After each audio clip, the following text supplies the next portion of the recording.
pretty much ready to go. Again, this week, couple of new faces. Let's see, we got Chive, Lucy, Roon, and also Blue Heck entering the fray for the first time tonight. I'm obviously, as per usual, QK, and with me today is gonna be ZoKHiZ, not Potemkin anymore, I guess. But Hello. I mean, let's just see, like, I'm still in the honeymoon phase with, like, Leo, but I think this is, like, it's starting to feel like I'm gonna focus a lot more on Leo. Friendship ended with Potemkin. Now best friends with the king. It does probably feel pretty good to finally be able to play like a character who is not necessarily as sort of restricted as far as matchups go, and or, well, a little more standard character. I don't know. Yeah. I mean, it's partly like I was talking today, this in actually different Discord, like it feels like they really like took out the fun stuff from Potemkin away in Strive. But then again, like, Leo works relatively speaking the same as in Xrd, so it's like it feels like it's more fun because you're playing more Xrd in Strive than with like Potemkin. Yeah, for sure. And it's like Leo is sort of like the same character in both those games, but it's just probably even more fun and also more powerful on Strive.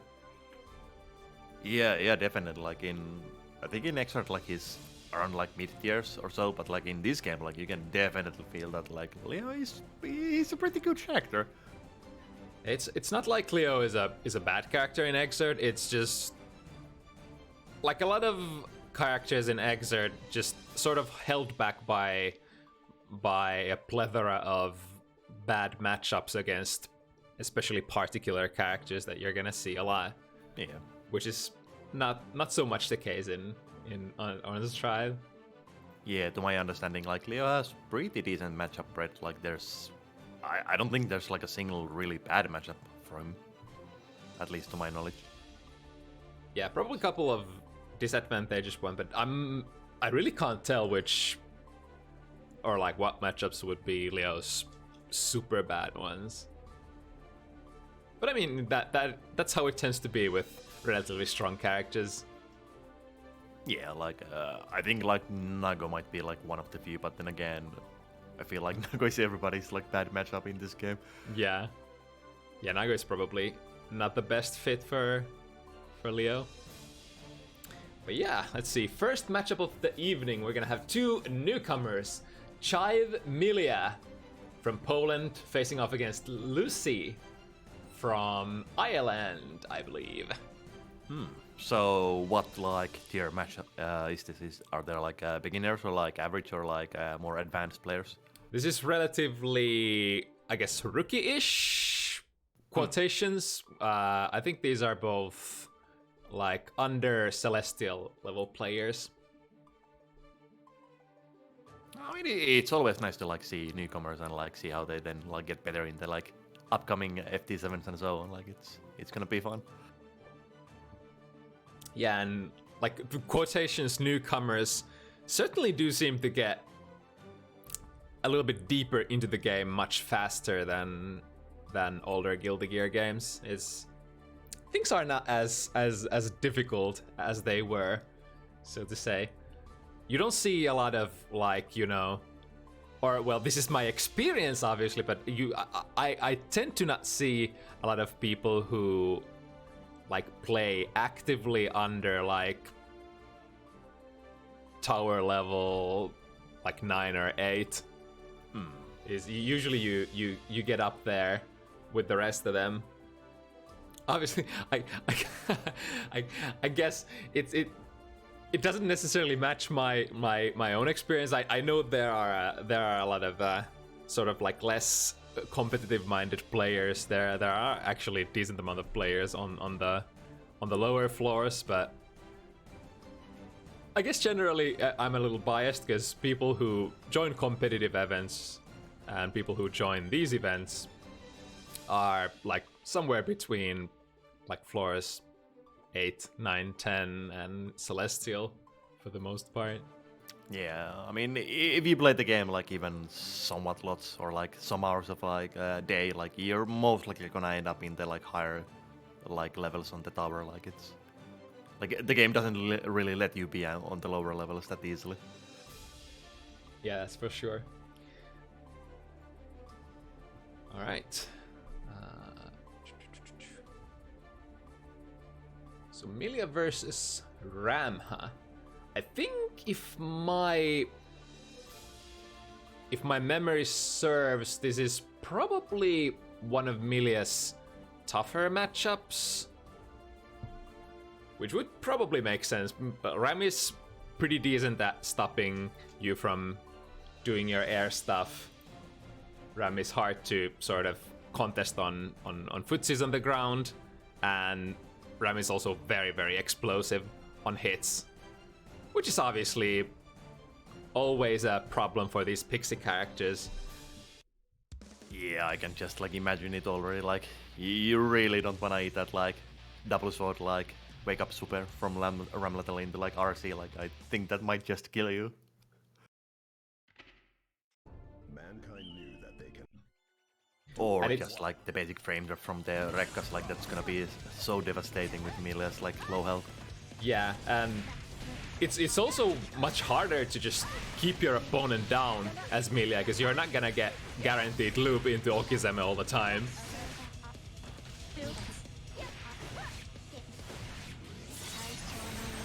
Alright, starting strong. Chive already taking the wall. But here we go. There's a chance to fight back. Immediate burst, good. Doesn't let themselves to get cornered against Ramlethal.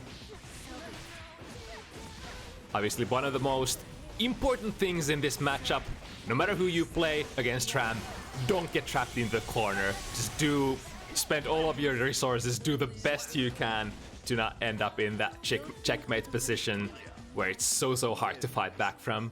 Yeah, and pray to God that you have like some idea how the sword pressure like works, because if you don't, you're most likely gonna be in like near infinite block string. Yeah, without reversals, without FD block, you're pretty much not gonna get out of there ever. Ooh, just barely missing the charge 5D to pick up the combo, which is a shame because that would have been around most likely. Ooh, nice anti-air. All right, pretty quick one from Chive here. Yeah, it was a somewhat strong opening from him. Like it seems like they are definitely moving around like better at the moment and like getting more chances to go in. Yeah, movement is gonna be overall the theme for how to sort of deal with Ramlethal. Not only like not getting stuck in a dangerous position at Footsie's range where sort of Ram has the access to combo you into the corner, but also just like, you know, maneuvering around those big swings, maybe threatening with punishes, stuff like that. Yeah, like you can definitely like move around the Ram normals if you happen to like evade them, but then again, Ram does have the extremely long-reaching far slash and the aerial slash, so it's still not gonna be like free to go past them. Like you still have to have good reads.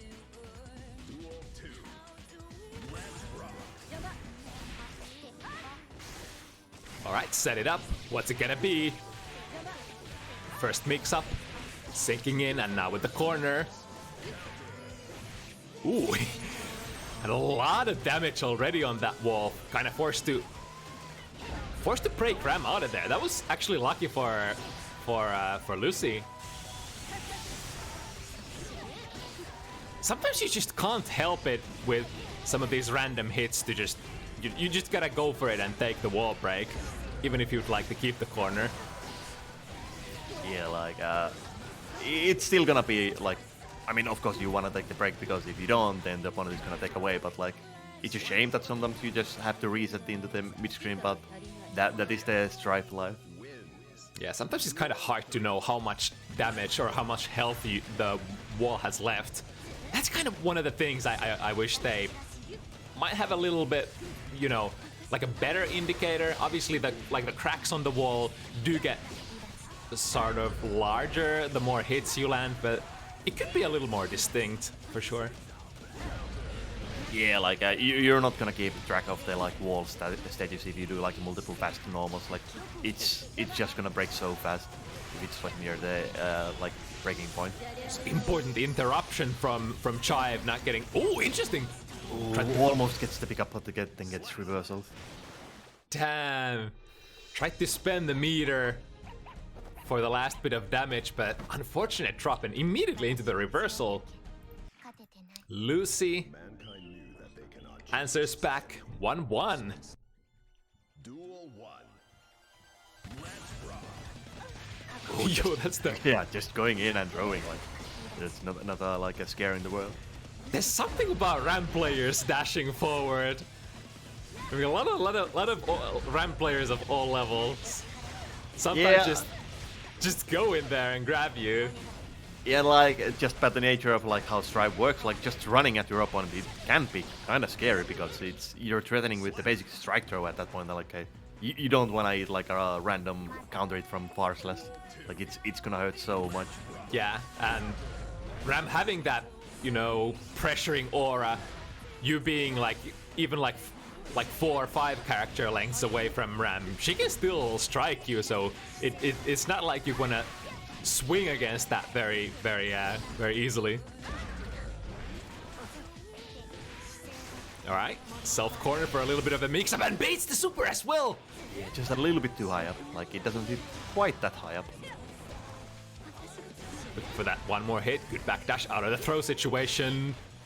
Oh, I wonder, was that a punish opportunity? Looking back this round, yeah.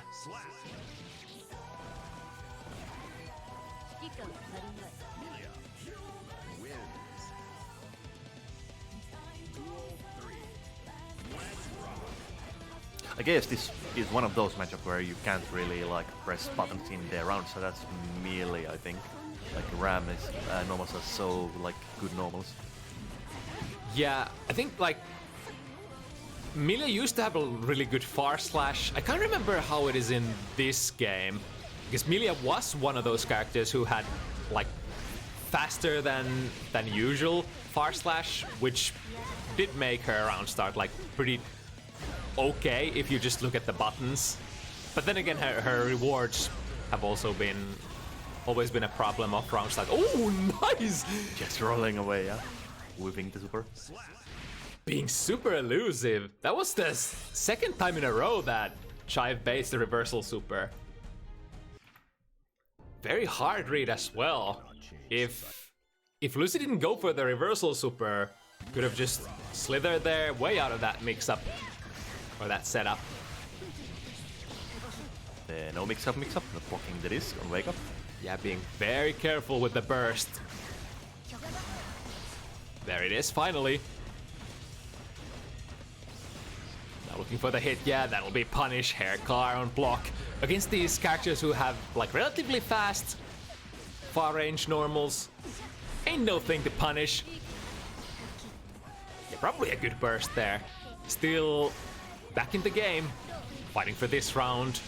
Super. I wonder if that's gonna break. Shouldn't, right? Yeah, just a little bit too far away. That's probably the best. Keeping the opponent cornered here. Ooh, nice whiff punish once again.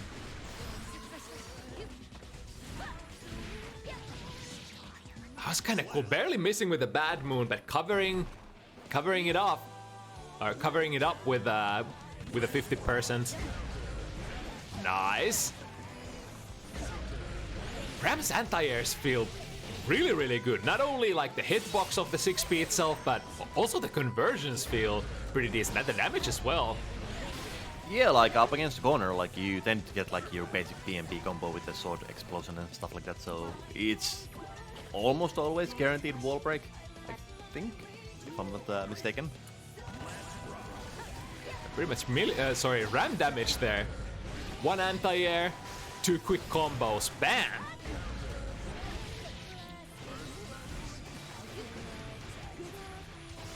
Now Lucy would definitely like to get out of this corner situation, but oh, burst baited.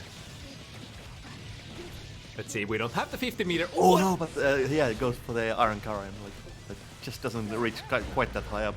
Yeah, I think haircut probably one of the optimal moves to break the wall with, but that wasn't quite the safe jump setup. Reversal. Oh, but the meaty was safe enough. Still anybody's game though, the quick hair car from downtown. It's definitely a tool that is relatively punishable on block, especially against Ram, but it is a pretty fast startup move that can catch you off guard. And in addition to that being a low, so if you're caught standing up, it is gonna hit you. But now Ram has her favorite position. Also Chive without burst. Jump out from the sword. Alright, wall break. Lots of meter here for Lucy. But soon to be a lot for Chive as well. Next hit is gonna be crucial. Not worrying about the burst this time. Just go straight into more of the battle. Oh, I think it's gonna be baited again. We'll miss him. Managed to pick it up into a full combo.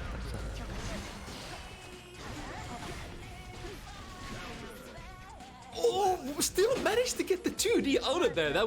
That was pretty brave from Chive, because that sword explosion causes a lot of block stun. Yeah, I feel like Lucy's taking a little bit too many making gaps a little bit too big in the corner after the sword. Like you can make it like pretty much gapless if you want to, like frame grab. Need to be a little bit more strict with the execution. Alright, get the throw again. Bait with the self corner, mixes up Lucy. Is that gonna be enough? Not quite. One more pixel first. There we go. Ooh, that was so unfortunate. That was punishable as well. Lucy still has a fighting chance though. But we need a good hit. That is definitely not a good hit. Back and forth. And the good old trusty jump heavy. Yeah, that's one situation where Lucy is not at the moment like doing any challenges. Like the Chive can just jump around and do air dashes on block, and there's no anti-airs. At some point, you just have to challenge like the melee player and like prevent them from only doing that. Yeah, I wonder if you have to pick your side for 6B. If you're like whether your 5B is able to challenge that or not. Yeah, I'm not actually sure like how high up like Ram's 5B reaches, so I'm not sure if it like actually works as an anti-air in that situation. There we go with the wall break. No, taking it.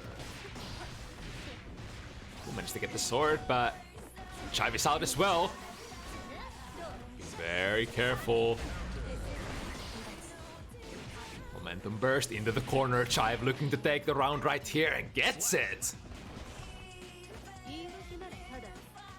Decent investment there, using that burst for sort of a checkmate. And Chive riding with so much momentum here, gets the air throw as well. He's landing a lot of the mix-ups. Alright, here's momentum burst from Lucy, and Chive does not have the burst here. Ooh, I wonder if the RC was necessary there. No matter, does a lot of damage. Now, Lucy potentially needs one more hit with that amount of meter. Or the battle is good this time. I guess Pixie characters like Chip, Milia, just a single reversal super can do so much. Even like a DP if your character if you're like a Soul or a Leo player. Yeah, like it's still gonna be like really scary for like a Chive to like do any Oki when you have like less than 50% health, because that's super like it can nearly kill you from like half health. Yeah, especially if it counter hits, then you get also the OTG Saprabato there for extra damage. Again, against the empty low, that's the threat there. you sort of, if you want to bait that reversal super, you would probably have to run a mix-up that is not as good if they respect it. But again, that's the sort of decision making, the sort of stuff you have to ponder between on Milia, pretty much in every single game. It is not like, it is not completely set it and forget it, the disc. You still have to worry about the opponent having their counter strategy on their wake up. Good pressure from Chive, keeping the Lucy in the corner, opening up. Small hits one by one. Ooh, had a lot of wall damage there. Not quite able to react with the super there, but this should be it. Yeah, Lucy just can't really justify bursting here, and Chive also making it burst save smartly. Yeah, it's like situations like that where Chive can just freely air dash in, like, and those are like you're giving a lot of opportunities for the Milia player to just mix you up. Like you have to focus and represent the anti-air option. Missing the far slash punish against Haircar this time. Ooh, straight into the Rekkas. Yeah, milking it out. This should be a wall break. Bam. And again, looking for that one hit. Milia player, under 40% health.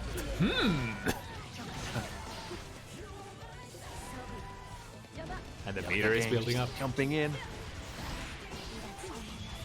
And again, man, that reversal Morto Bato seems to be one of the carrying factors for Lucy at the moment.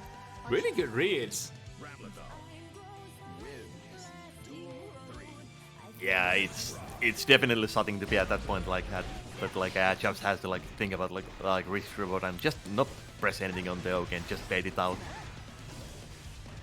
Yeah, especially when you see the 50 meter on the opponent. I guess like if you have a disc oak, you can always do a safe jump, but yeah. All right. Really good movement here for Chive, sort of walking and jumping Lucy into the corner. Yeah, they are doing pretty good job on like controlling the space and just keeping the opponent in the corner. Ooh, sort of unfortunate hit there. I wonder if I want to say fortunate or unfortunate. It's always fortunate when your opponent puts themselves in the corner, but also sliding out of that close range punish. Lucy getting that round still though. Coming back now, 3 for Lucy, 4 for Chive. Ooh, big counter hit. Lucky for Chive, not able to pick that up. But even those singles S-wings starting to really hurt Chive. That's like 2-3 hits from Ramlethal without even combos, 50% life gone. Yeah, that's how it be. Nice side to switch into like a basic BMB. That's so good. Like I'm really like amazed how like good confirms Ramlethal can have. Like it's like if you're like anywhere like mid screen near the corner, like you're most likely gonna get some kind of corner carry in the wall break. Yeah, that's basically her stuff, but it works. It works both ways. If you're in this position where you have a corner nowhere near you, you're not gonna get much for your conversions. Maybe like far/5 heavy, and that's it. That's why it's so important for the Ram player to try to be in the right position, but also for the opponent to be in the right position to not get comboed on hits. And so it is even. And Chive started with so much oomph, but the counter adjustment here for Lucy. It's the legendary classic download completed. There we go. I don't think like Chive is doing anything wrong per se. It's just Lucy has been finding all the right angles, all the right reach to get those hits in for a couple of rounds in a row. Working with the throw. The throw games is good for Chive. That drops the throw combo. That could have been pretty. I think that might have been actually a killing combo with RC in the super. Yeah, potentially. Ooh, instant blocks. Looks like Chive is slowly transitioning into doing more throws, and it seems to work. Ooh, straight into the far slash and close enough for the record conversion. And here we go with that sword pressure. Oh, but it's the reverse cross up. That was interesting.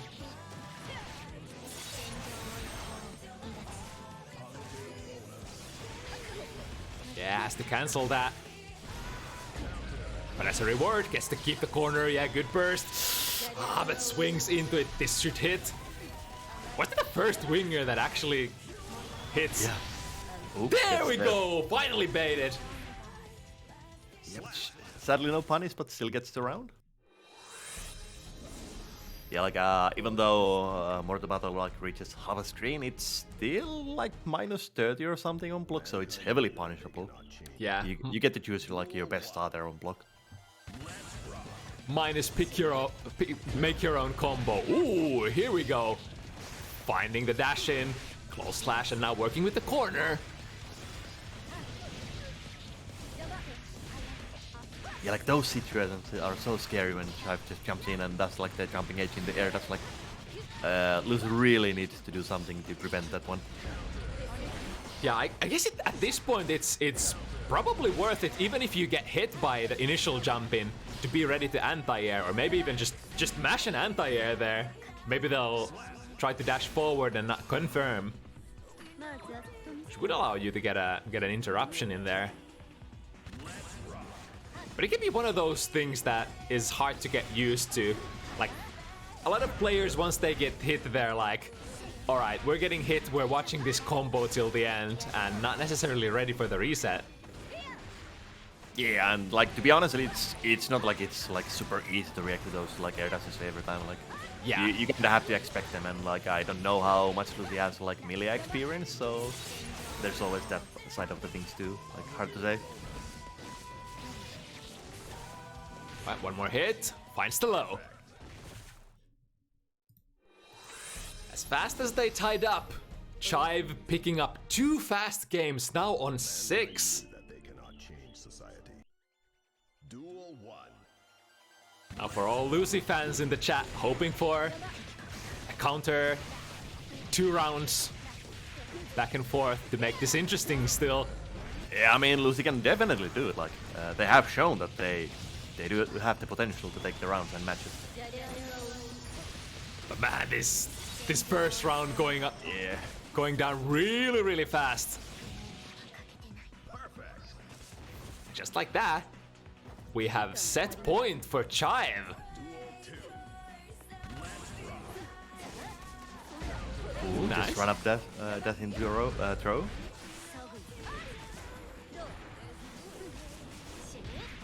Burst is spent for Chive if Lucy somehow manages to reverse this position. With a very far-reaching far slash, not netting you much without 50 meter. A death Now we're screen in this position. grinder. Nice, get a throw. They're still in this. Oh, again. Super bait. The back and forth, and oh. Ooh, blocks the bad moon. Gets the punish. Ah, but that's it. That's the bad position. You got the hit. Lucy did get the hit into what's that move called? The DP, Dauro. But again, didn't have the 50 meter and had their back against the corner, so no real big B&B combo to be had there. Yeah. But it was a valiant effort. Like that was a good like showing for like on the rookie bracket. Like there was plenty of like good stuff in there. Yeah, it's like might as well have been a Celestial match almost. It's really good stuff there, and could have been either player's game as well. Good first showing from both players. All right, what do we got next? NKellyy, Soul, you know them. Being featured on Bounty Hunters quite a few times already. facing off against a newcomer, Roon GGST from Switzerland.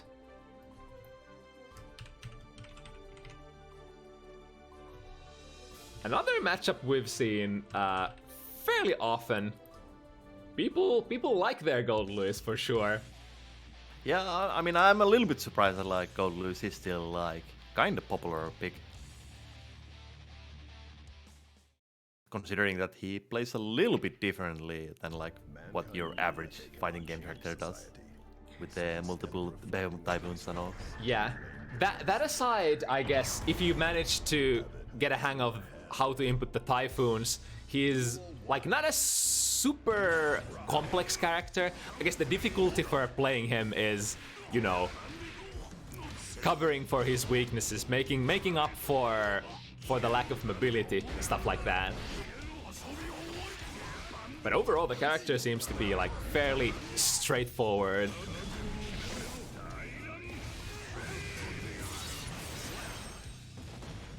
I blinked and the first round is already over. Yeah, soul stuff. Oh yeah, this character also does some damage, a trademark.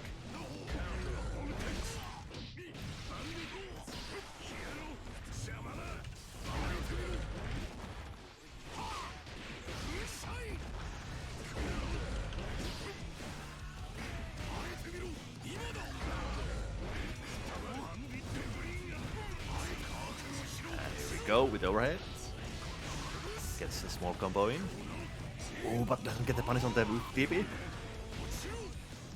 Oh wow, going with the Typhoon, that not heading that far away. Now an opportunity for NKellyy to close it up here. Oh no conversion to the wall break. Big one. Yeah, that's a difficult link. I think that's a throw with punish. No. Oh!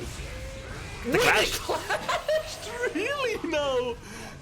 Yeah, unfortunate that like Roon was not ready to do the FT cancel to make it safe. Honestly, you rarely see a clash like that. I guess in hindsight there really is nothing else for you to do during that super, but like maybe option select if in some miracle scenario you get the clash holding the FD, but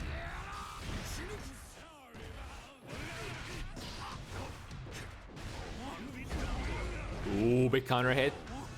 Not picking up, but we still have the position here. Roon manages to break out. Ooh, yeah, that's gonna be a punish. Yeah, a little bit greedy minigun. Who saw that from a mile away? That's with all the 3 hits. Oh, but was a little bit slow on the punish. Yeah, that would definitely be in death for Roon. The gold burst made it. Could still be anybody's game. Swing with that wild vortex. Ooh, bro! Missing that air throw. And it gets the back swing and small combo from it. Oh my goodness, the wild stuff. Yeah, like we're just going all out now, like both players just throwing out supers and everything. Oh, that's not a kill. Away. And I think Roon is still in the lead. Man. GGST, fat boy. I was almost ready to be like, I think that wild throw should probably kill, but it didn't.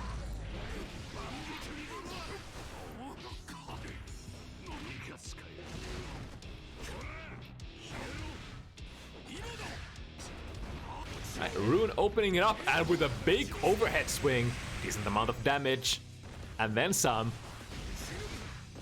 The Flying Lewis, here it comes. Yo, the cross up! That's so cool how Behemoth Typhoon in the air sort of modifies your jump arc.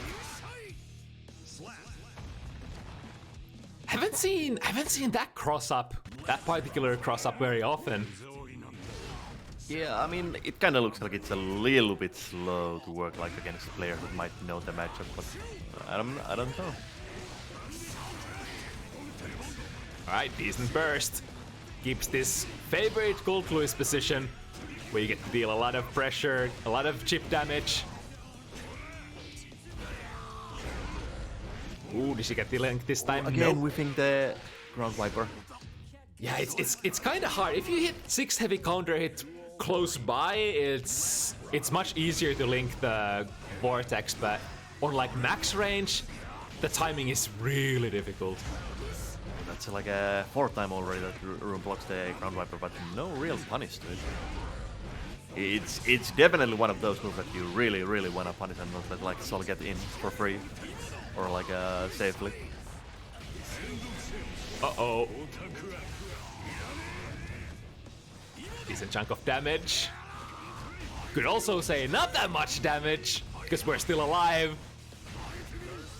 And Roon has 100 meter as well soon to be available. Oh, tries to get the goal post, just whips. And here we go with the force block. Oh, And that's... just drops barely the combo. That could have been it. But picks it up with the throw.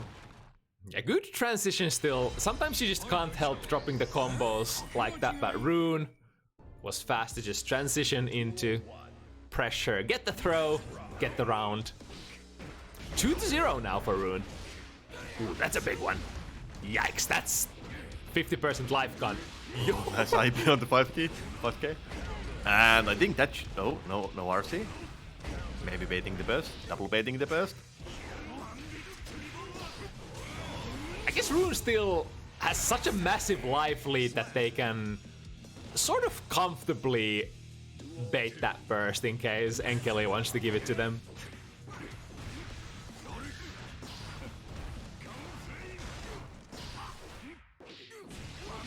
Right, nice low. I wonder if there's like a reason for Roon not using the drone at all. Like, I don't know if it's like is it like a matchup thing that you can like just go ground wiper under it immediately or something? From my experience, as long as you get through the startup period of the drone, it is not like super easy for a Sol to deal with. So it's not like you can do like a ground wiper on reaction from full screen or anything like that.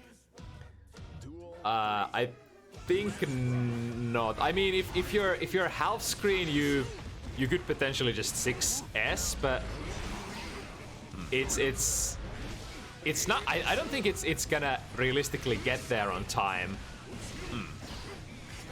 Vortex is like sort of slow on startup. Ooh. Yeah, level 3 iron cannon. That's gonna give you a free pressure. Ooh, nice tech on the throw. That throw breaks?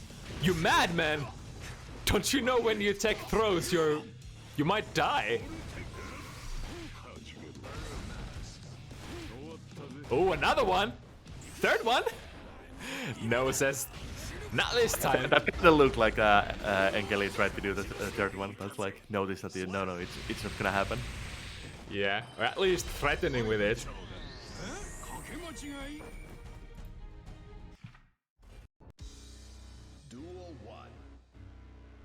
Yeah, both players sort of having difficulties connecting with the biggest hitting combos that they have.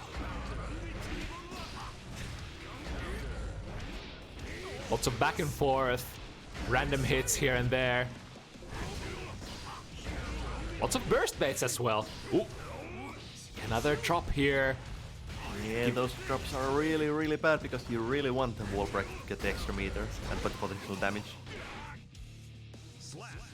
And especially for Sol, I think like if both players trade hit for hit, it's probably Goldlewis who is gonna come on top. Sol does a lot of damage but needs the combos also to deliver the damage, whereas like 1 or 2 Behemoth Typhoons can already be like near 50% of the opponent's life. But speaking of combos, we got this one in the back. Nice and clean round. Perfect. NKellyy potentially looking to get on the board finally.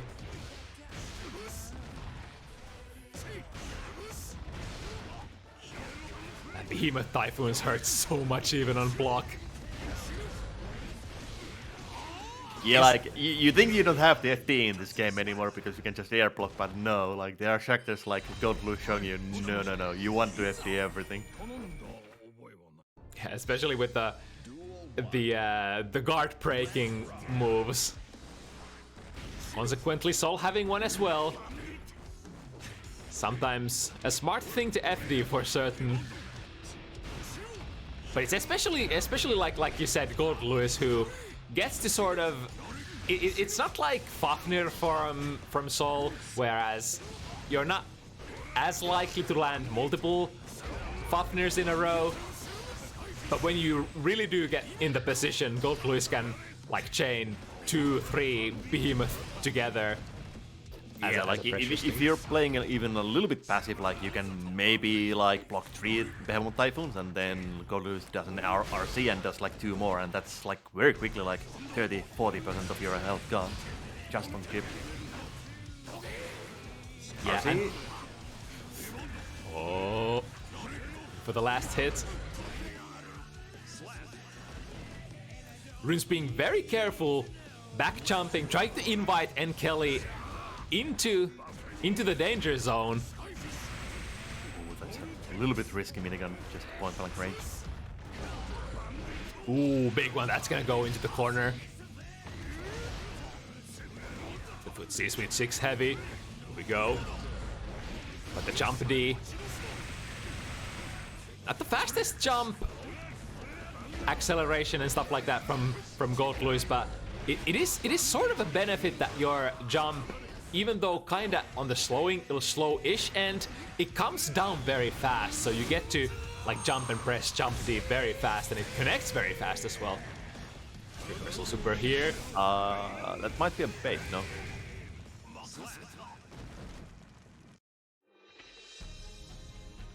Alright, better late than never. Mankind. Duel 1 point against Rune's 4. This is where the run starts. There are a lot of like easy adjustments that NKellyy can make. Namely, just, you know, finishing the combos and you're pretty golden. Yeah, just like that. Just get the heart knocked down. Milk out all the combo damage. RC, yep. Oh, but whiffs the combo again from a simple throw combo. Like that's. I wonder if NKellyy is like feeling the pressure. Ooh, say it isn't so, senpai. Is Roon gonna steal this? Oh, he's actually gonna. Yeah, forcing NKellyy to use the burst there, and he might not even get this round. Okay, it does get it, but doesn't come without a cost. Having to spend that burst on a round that supposedly was already over. Yeah, like Roon did with the punish on the bandit or revolver on block, so it was kind of like win game, lose anyway situation for him too.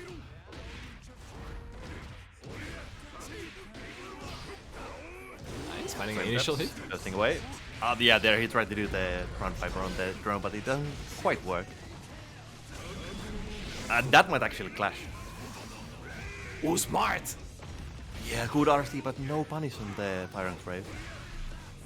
It can be kind of scary because that is a 2-hit super. Have to be careful, especially if the first hit whiffs, that you're not gonna get hit by the second one. But NKellyy here with a good position. Nice jump over! Yeah, that was a really good jump on the Gunflame and getting the a counter hit, but sadly no conversion. Like I do believe that you always get like a small confirm into a like basic combo. Yeah, especially which might have been enough to kill. Yeah, especially now that pretty much all your jump moves, or at least S and heavy ones and D ones, are gonna give you the big counter hit. Ooh, that is plus a lot. And NKellyy landing a big combo into the hard knockdown. Just going in with the bandit full throw. Very reminiscent of the thing that made us with Dolphin. Yeah. With Dolphin into a command grab.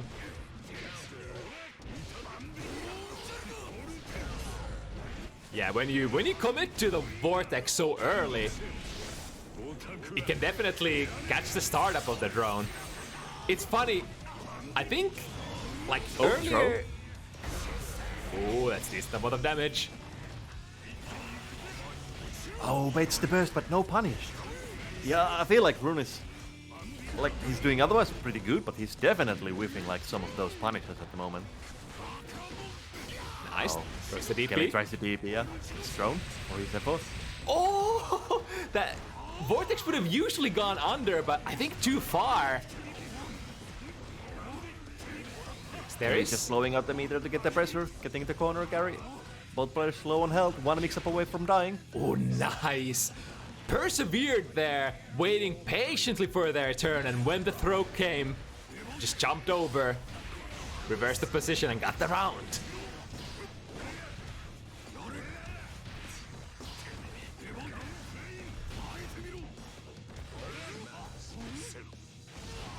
Alright, here's where it starts. Focus, yeah. Ooh, Yeah. goes under with the ground wiper, getting the basic combo, but drops it. Sort of a good response there from NKellyy. Ooh, that might actually be in range, yep. I was like, the flames are gonna dissipate, right? Is that gonna run into them?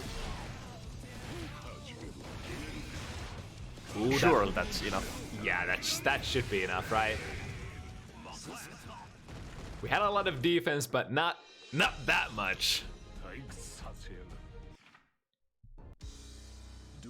And the run back is real. We're getting closer and closer here. Yeah, it feels like we're getting a repeat from the first set, like first one player gets ahead and then the download is starting to be completed.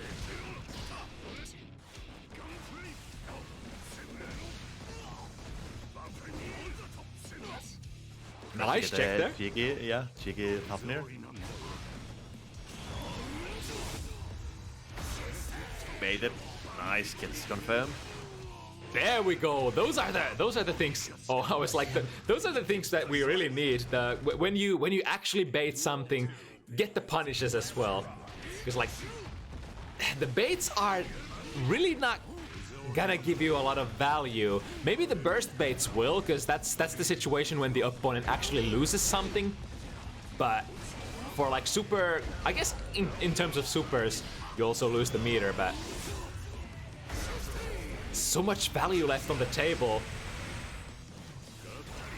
Oh, again, tries to get the dashing gold burst. Little bit like a risky move, I would say, at this point. I think that might have been a throw on DP once again. And now NKellyy on... Yeah, he's definitely not gonna get the burst in this round anymore.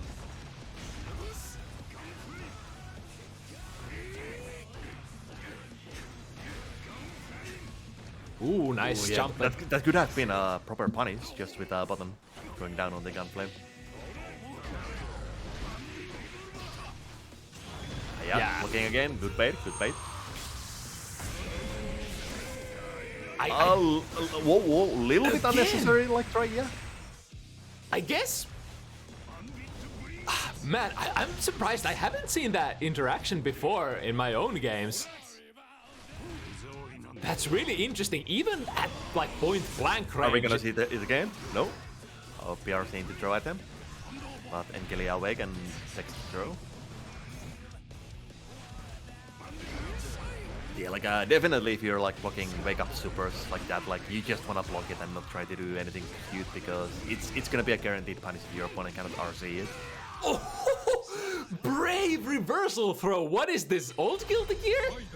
Just smacks or like grabs NKellyy out of that pressure. It's so scary as well against these characters who have super hard starters of their close slashes. I spent Again, yeah, just putting the NKellyy into the corner gets the DPM block. That's a huge punish. Punishes.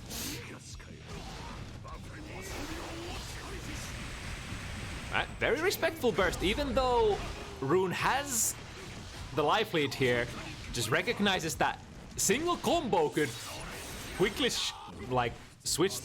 change the situation, and it does. Yeah, like we are basically one hit away from killing either one players. Difficult to confirm. Did he block? Yes, he did.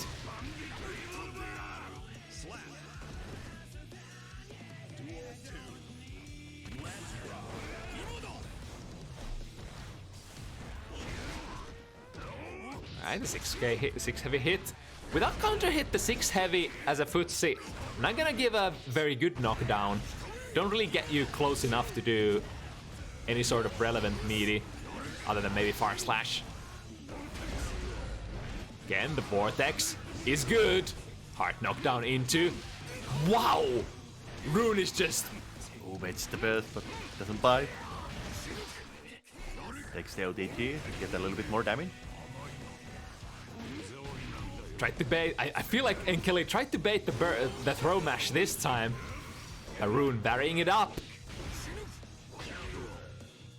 Yeah, that's really good. Roon, you might think that, man, this guy's just being so aggressive on his own wake up, throwing back and forth, but he's cycling between a lot of these options.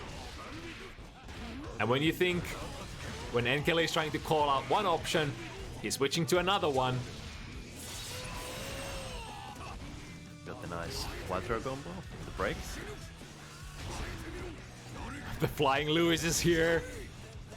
I feel like NKellyy is a little bit passive when he gets the positive bonus, because I feel like that's the time when you want to go in and try to get things on box so you get to build the meter.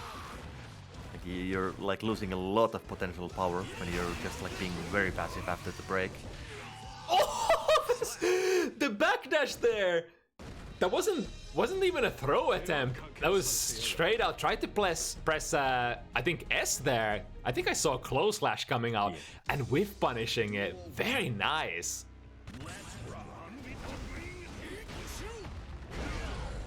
Was also really funky that previous round. I think I saw one of the Behemoth Typhoons whiff on point blank range, so it does have some sort of a like a dead zone right next to Gold Lewis. Yeah, and it also depends heavily on what kind of Behemoth Typhoon you're doing, where the hitboxes are from the beginning of the move. Yeah, even though it's technically the same move, it's like depending on how you input it, it is same move in terms of, I want to say, frame data, but the frame data changes so much depending on which part of the move hits first. Roon is being very careful, betting out the DPs, doing like very safe okay at the moment.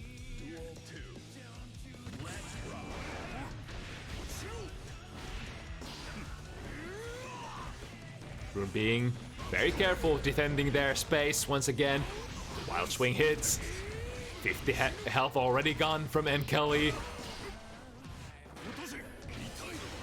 Oh, nice air throw. Oh, but doesn't get the big combo.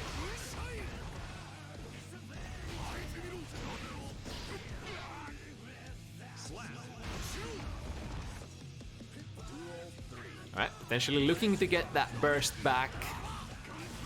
NKellyy, the Flying Lewis, here it is. Big corner carry on that as well.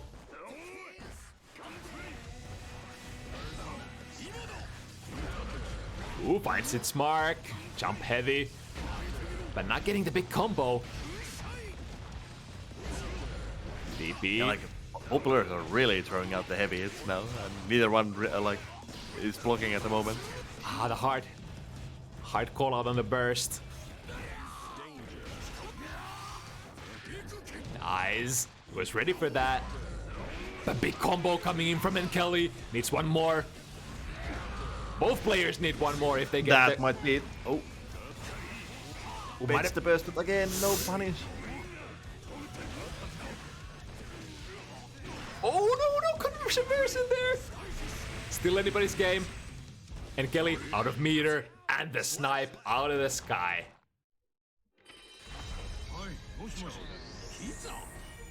Now I can see that read from NKellyy there at the end. Probably was thinking that Roon was gonna jump back once again, because that's the movement pattern that Roon loves to use a lot. But that time Roon was actually going on the offensive with jump D. Ooh, unfortunately. With the reset, yeah. Throw a little bit too fast.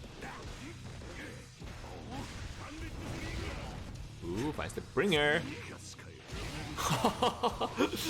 I mean, technically speaking, Roon did the proper thing on it, like trying to do the throw, but just a little bit too far away. Yeah, I guess. Thrown. Yeah, instead of dashing forward, NKellyy was taking a couple of walking steps, making that Very preemptive throw whiff. That's how much difference it actually makes in a lot of these situations where, like, the difference between dashing and walking. Yeah. And since it's a little bit different in this game because you cannot do like throw always with a button, so if you do whiff the throw, like you're just gonna stand there and look like a very stupid person for a while. No bit of pressure. Oh, just backing away carefully, anticipating the DP super. Roon choosing to hold it in, but the longer you hold the burst, the more difficult the burst is gonna become. Yeah, that is the downside. I think Roon did get a decent amount of value out of that burst, making NKellyy sort of halt the combo string a couple of times, but you still often, unless you actually get the burst off, you're not gonna completely get the opponent off of you. Ooh, tries to get the throw again. Gets back in the punish. Alright, it's the wall break. Bam! Into positive bonus. Again, like a lot of the times when he gets the wall break, he just backs away and like takes it easy and like safer. I guess one thing to consider is if you don't have the 50 meter yet, you might wanna like wait for you to actually build that 50 before you go in. Ooh, will he burst? A little bit risky burst again. Ooh, that's gonna be a throw. Yeah. That was like the perfect position. There was pretty much nothing NKellyy could have done other than try to tech there. And now Roon, technically, on set point. Let's see how NKellyy managed to fight back. Ooh, nice, the side switch as well. That's gonna hurt. And with the 50 meter, potentially one hit away from smacking NKellyy out of this set.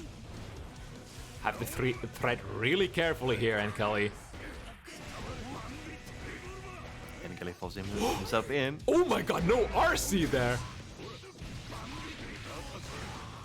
Not quite gonna kill, but gonna equalize the situation. Yeah, this is a very good position. Had the positive bonus, that touch would have built NKellyy the meter. Could definitely still RC for more pressure.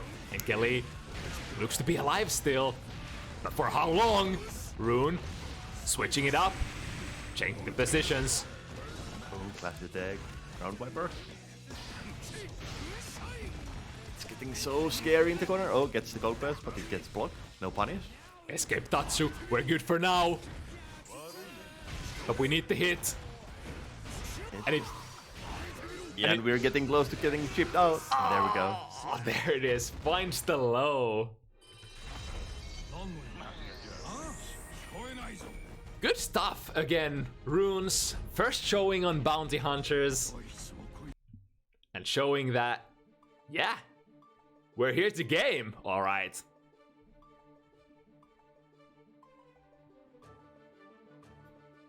Yeah, it's nice to have like two back-to-back sets that go like one player is winning and then the other player is starting to like climb up and just barely losing the set. Alright, next up, we originally intended to have Orochi versus Sierra Vice Leo. However, Sierra couldn't show up today, but we have Cemoker stepping in on short notice. And it's gonna be Cemoker Anji as well. Back to their old beloved main. And I feel like that's probably... I don't really know how the Happy Chaos matchup would go, but the Anji pick is definitely a decent one against Nago. Yeah, like I feel like Happy Chaos might have some issues in the neutral. Like at least it feels to me like it would be really, really like scary to go into the stands because you're gonna eat the spinneroo blades or like the clones or something from full screen. Actually, now that I think about it, I've seen the high level Nago versus Happy Chaos matchup being played. It's one of those things that if the Happy Chaos player is a robot and doesn't make mistakes, it's very hard for Happy Chaos to lose. Because technically speaking, your neutral is gonna dictate the pace of the match. You do like you go steady aim, shoot, reload, and then straight into steady aim. There's not much that like can be done against that. Like Nago can try to inch their way forward slowly, but if you keep your spacing, it's sort of hard. Yeah, I guess the fact that you don't have like a proper dash, so you have to kind of take like risks on trying to get in if you want to like close the gap quickly. So I can see that being an issue in the matchup. Yeah, that's definitely a matchup where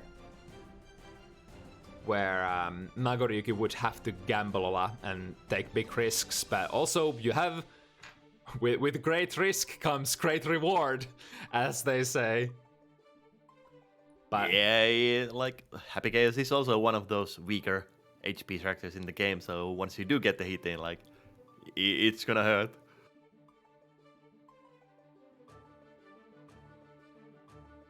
We're still waiting on Orochi. I missed it. Actually, Orochi did DM me that they had a family emergency. So, Oof. unfortunately can't show up. It is understandable. It is Christmas.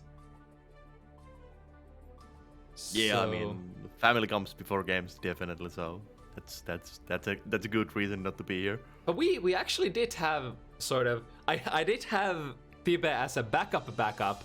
We could... Let's see. Did Tibe and Cemoker ever play before? Let me pull out my cheat sheet.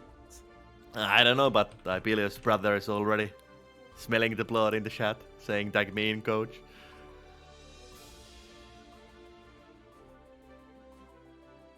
Let's see.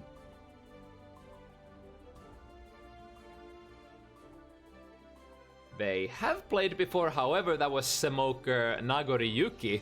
So this would potentially be new stuff. Well, as always, it's up to you. Yeah, if you're fine playing against Tipe on very, very, very short notice, all right, it's fine. All right, let's play it then. Fuck it, we'll do it live.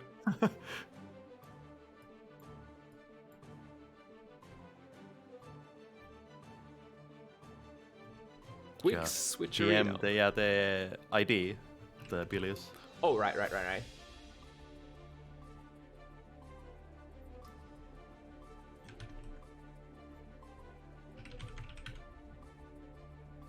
Shake my head, these players not reading my mind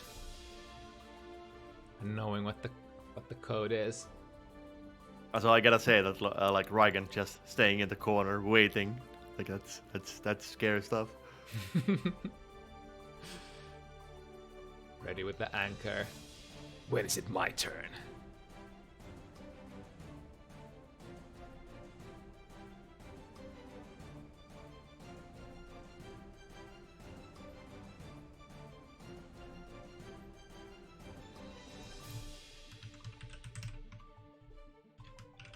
And I believe we have Tibelius in the lobby,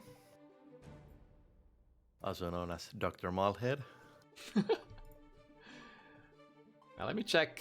How did their previous match end up going? So it was... Tibe won 7-5. But as I said earlier, it was Cemoker and Nagoriyuki. And I still believe since Anji Cemoker's sort of original character is probably slightly stronger on this one. So this could potentially be very interesting. I'm not sure how much Tibe has been playing the game recently. I've seen them use the fabled.m on the Finnish Discord. Yeah, I think he has gotten like some games in, but not like a ton of hours past few weeks. But let's see how it goes. Yes, Cemoker, yeah, you can start. We are ready to rock. All right, good point. There we go. Man, his players being better than the streamer for fixing the UI.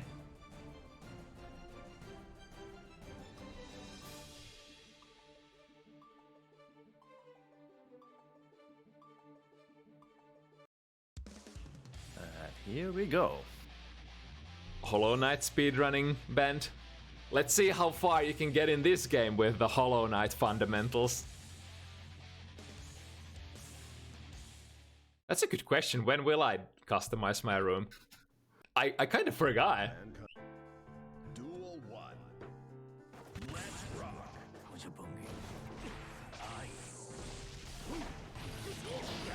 Alrighty. Ooh, right off the bat, getting one of the best hits that Anji can get. That call counter hit leads into some really sweet rewards if you can get the confirm.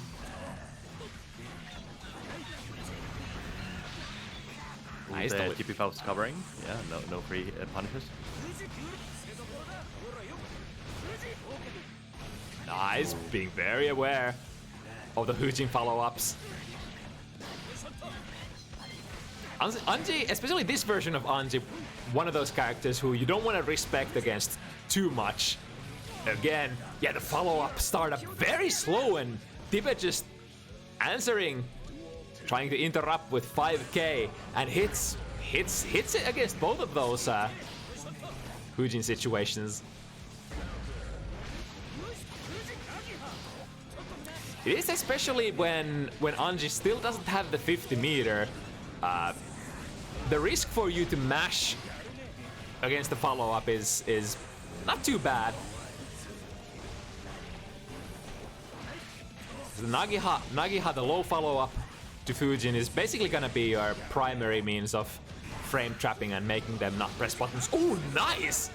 Still in range. Get a 5 heavy, 50 meter on a big combo. I like that. Wall break, yeah.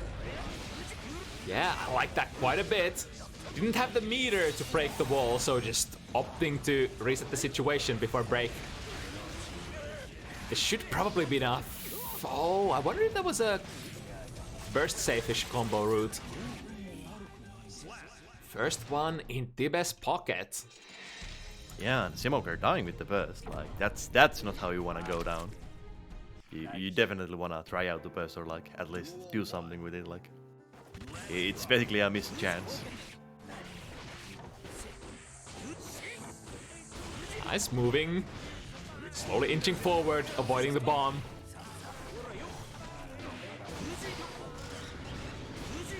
Alright, block these guys. Ooh, 5 heavy! As an anti-air. Gonna get the break here, I presume. Yes, indeed. Anji still deals pretty good damage when you get the right hits. Yeah, like you definitely have like pretty decent combos in the corner. And as always, like with 50 meter, like you're still gonna do like over 200 damage from most things. Ooh, I wonder if Cemoker blocked in the wrong direction, thinking that was gonna be a cross-up.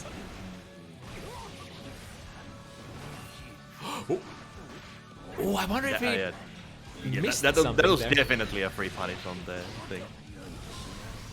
Here come the items and the cross-up! Man! Meteors is kinda cool. Very different item, I wanna say. From, ooh, nice 6p there. Good awareness. Every character can 6p the Rere. Yeah, like the meteors is a little bit different because it comes out way faster, so if you get to throw the item and your opponent is not like right next to you, you can pretty much always do the scarecrows and get like a left-right mix-up. Yeah, especially like being an instant mix-up item, whereas because it comes out very slow in the older games, it's more like getting in there and then get to mix up them. Nice awareness, closing up the air paths with Faust jump heavy. The good old, oh, but that's a big punish though. Close slash starter should be the round. Into wall break and hammer them down with an umbrella.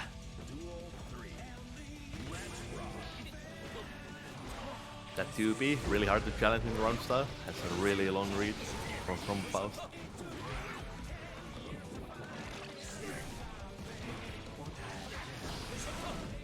Ooh, was airborne unfortunately, so didn't get the left right to hit quite properly, and here big combo from Cemoker. I wonder if Anji's super can actually break the wall if the opponent's stuck that high. Which could have honestly been one of the could have been the reason why Cemoker chose to not break the wall with the super. But 1-1.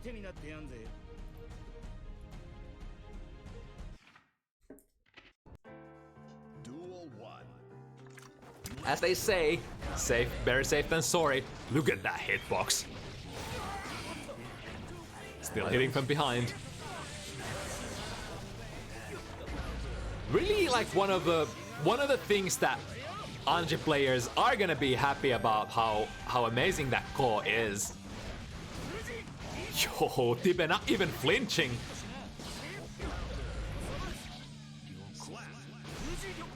Tried to get that throw bait. Tibe staying tight, saying no, not gonna tech throws in this game. Oh, and again eating the overhead. Yeah, you have to be awake and like block those on reaction. Yeah, they're not even like super difficult to block even. I guess that the most tricky thing is if you perform the overhead from like a kara as a kara from Fujin. But strictly speaking, if you just go normal Fujin into the follow-up RPS, generally the low follow-up is gonna come out much faster than the overhead. So in a lot of situations you don't even need to react to anything, just stand up after a while. Especially if you're like playing on like first layer on the mix-up, because you can delay the follow-ups quite long in the Fujin, but like your opponent has to like first show you that you have to do the like really long delays. Yeah. And then when you delay, Abare options become more prominent. Of course, you can always sink 50 meter into that Fujin RPS situation as Anji, but I feel like that's not like super efficient unless it's your around finishing gambit. Ooh, nice challenge. Oh, I'm still gonna go active multi-hits. Here we go with the insurance, flaming Afro. Ah, Ooh, almost gets the weight combo. no super here, so Cemoker still alive. 5k, that 5k is so good. It tags you out of that shin, the jump follow-up as well. Probably covers a lot of different options. Obviously, is gonna lose against Nagiha, the low option, but like Shin, the overhead, because the overhead is too slow to start up. 5k should probably take care of a lot of options at once.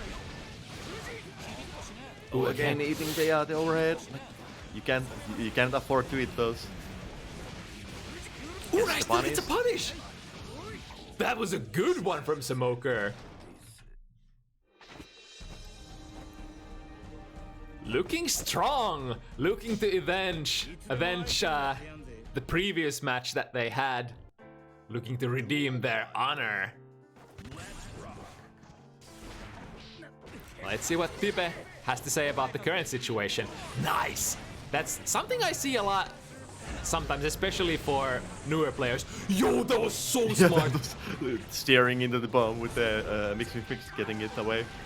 Now that's the kind of item awareness that you want to have as a Faust player.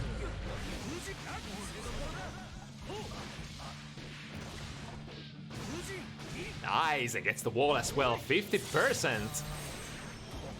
And then some. Who tries to spin through the for a punish, but Tibelius is ready with the PRC. Nice, snipes air to air and still converts it. Yo, Cemoker is on fire. Doesn't quite get the kill combo.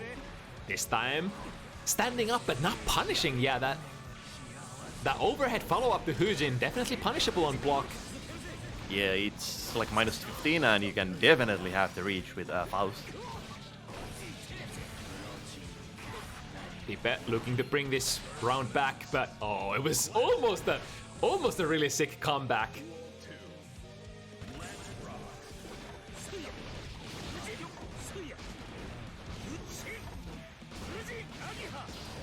Oh, Cemoker is all over Tipe. Finally, finding an interruption, yeah, and just like I was about to say earlier, not letting that go on whiff fly, especially since you have so many high-hitting normal moves as Faust. You can just do 6p and it's gonna reach.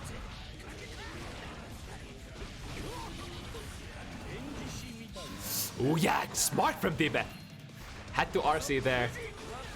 That time the gorilla spin didn't quite yield. Cemoker cannot get out from the corner. Ooh, but the GP Faust coming in. Insurance. Wait, did he just gorilla spin the Afro explosion? I think so, yeah. That was kind of sick. RC, keep the pressure alive. Ooh, no. Actually, I don't know if you can punish the Nagi block with Faust. Really good call. Preventing Tipe from going for the escape Tatsu. Now the pressure, but Tipe stays tight. Immediate burst, momentum, stay there. Tried to do everything to finish the round up right there, and then big win for Tipe. Being able to play this last round with a burst advantage. Nice interruption, doesn't let Tipe throw the item for free.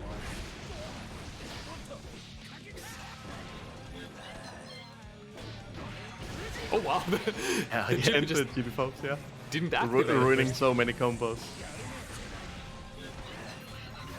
Oh, deja vu.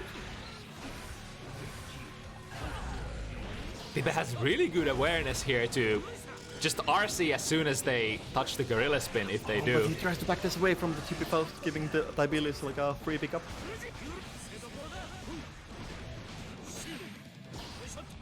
Ooh, trade that Tipe will happily take.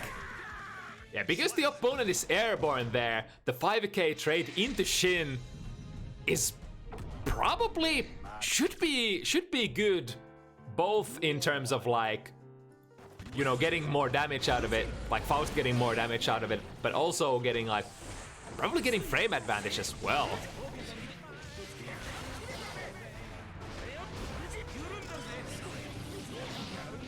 Doesn't quite get the optimal interruption. Cemoker chasing. Yeah, sinking 50 meter into this one. This is gonna hurt.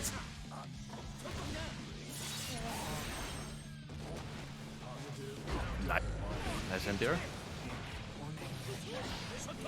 Ooh, watch your feet. Ooh. I think that bomb might have actually tagged him out from the super. Yeah, I think the thing is with that parry super, if you trigger that from like super full screen, I think it's generally not gonna go into the finishing sequence. Still a decent amount of damage for a quick 1-2. Oh no, a little bit too early with the burst. Whiffing completely.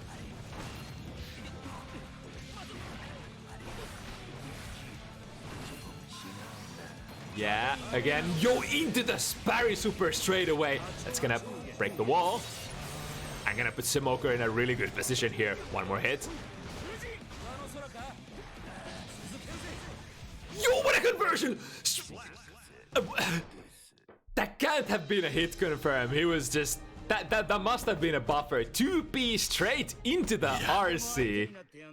Not even 2 PP, but just casual 2P, pops them up with the red explosion and gets the round. That was, I mean, that's kind of smart. At that point of the round, you can kind of sort of option select your normals in case they whiff. Yo, that was so smart, running under. Almost gets the chippy post to pick up on the horn. Man, Cemoker has a lot of these unconventional reads that seem to be working out really well. Looks the Rin follow up, but no real punish to it. Just jabbing the Cemoker away. Ah, the banana is there for insurance.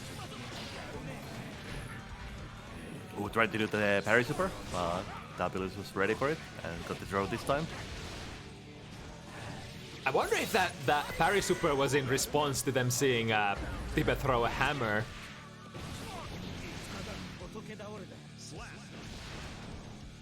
What is the parry super on block? I think it's still safe on block if something else triggers it, and you land the follow-ups. Yeah, I think it's like -5 or something on block. So it's yeah, like relatively speaking really safe. At least not the easiest thing to punish. Look at that foot, just reaching far away. Oh, gets got by the bomb explosion behind him. Probably a good burst now. One of the best Faust starters. Oh, here we go. Does Tibet want a burst? No, sir. Saving it. Oh, there's the burst. Gold burst, yeah. Very decent value. Gets the cross up, mix. Trade.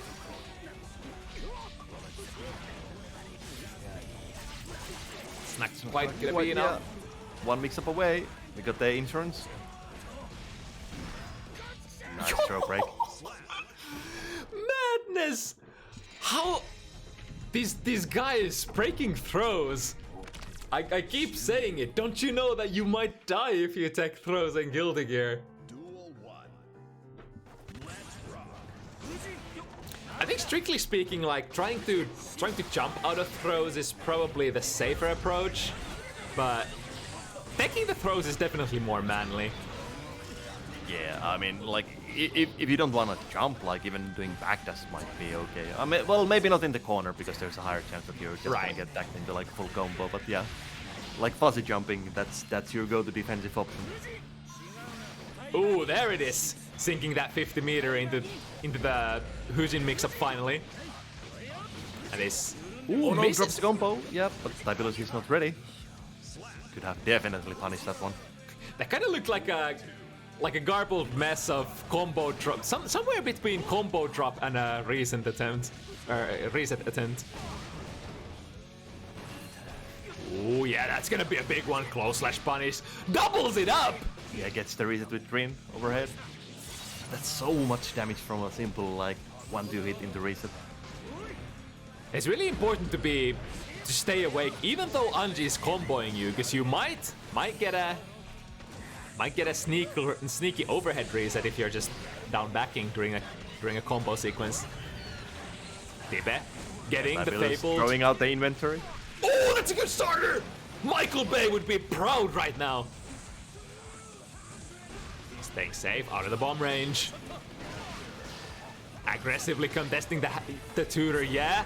Don't want to let opponent pick up that horn if you can help it. Oh no, and just like that gets picked up in the combo.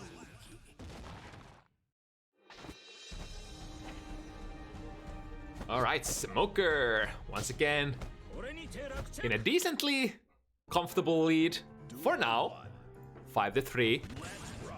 But Tibet, I mean, it's kind of looking like the first few sets. But Tibet definitely doesn't look like he's done. Not even close. Here comes the hammer. Yeah, once you see that hammer coming, don't feel like pressing buttons, huh?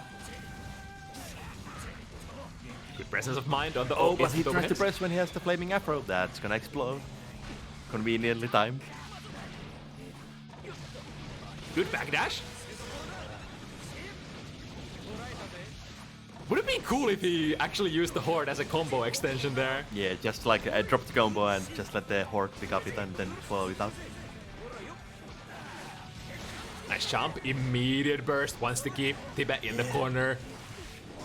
We are seeing some a little bit critical like burst in these kind of situations because you don't have a lot of HP to make mistakes anymore.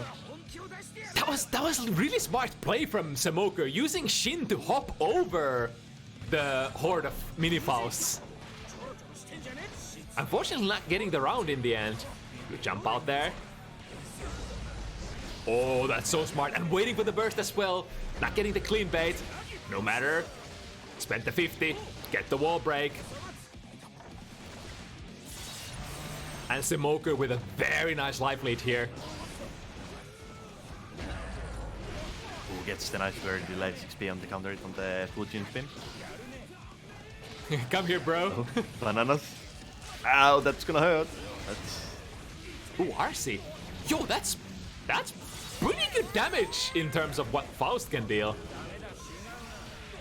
Granted, he did have an RC there embedded.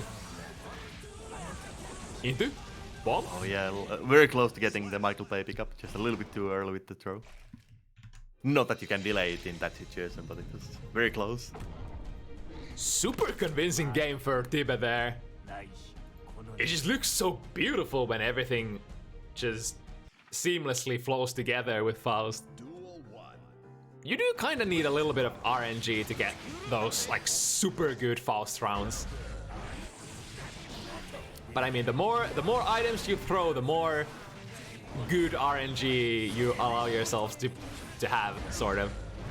Yeah, and depending on the RNG on your item, like it can be a really messy situation when you're at like full screen and Faust happens to get all the perfect items. Like he's just throwing everything out, and you don't get to close the gap anymore. Yeah, the fabled critical mass. Ooh, almost a really cool pickup. Overhead. Tibelius not quite ready for those overhead rings. Hanging by the thread. Good jump heavy. All on the landing.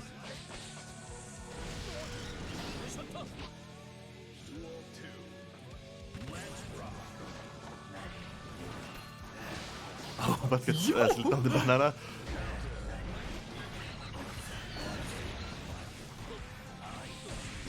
I really like how Cemoker, after that jump 2k, at certain spacing, Cemoker is like aggressively running forwards, trying to run under the bomb bag. And he has been able to do that in a couple of situations. Yeah, it's a very good like call out on the jumping 2k, like into the back, like that really forces Faust player to do something else because you can quite heavily punish it. And just like that, we're going to the corner or not. Tibelius decides to burst, left right, blocks the mix up. Pretty decent burst here.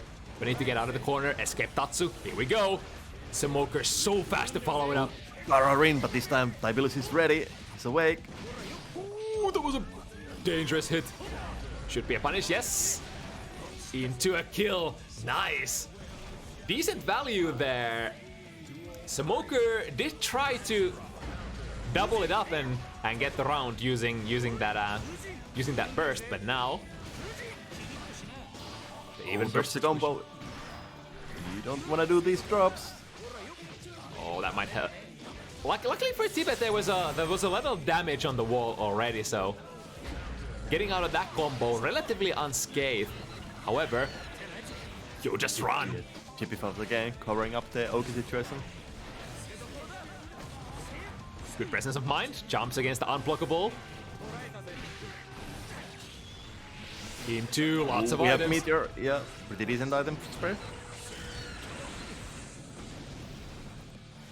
It's kind of like when you have a lot of items on the screen, it's easier to sort of snowball into more items because obviously the more stuff you have, the more chance there is for something, like an item to come through that you can't really dash through very easily or challenge. Yeah, and then it's just like a question of time when Faust will get the meteor, and then you have to hold the mix-up. Yeah. Nice dancing past the afro.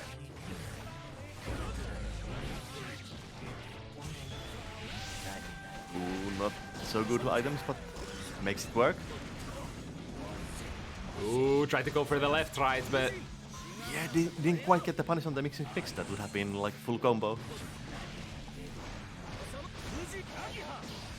right, opting to push forward. Yeah, the call is there. Has to burst. Yeah, that would have been a massive combo for Cemoker.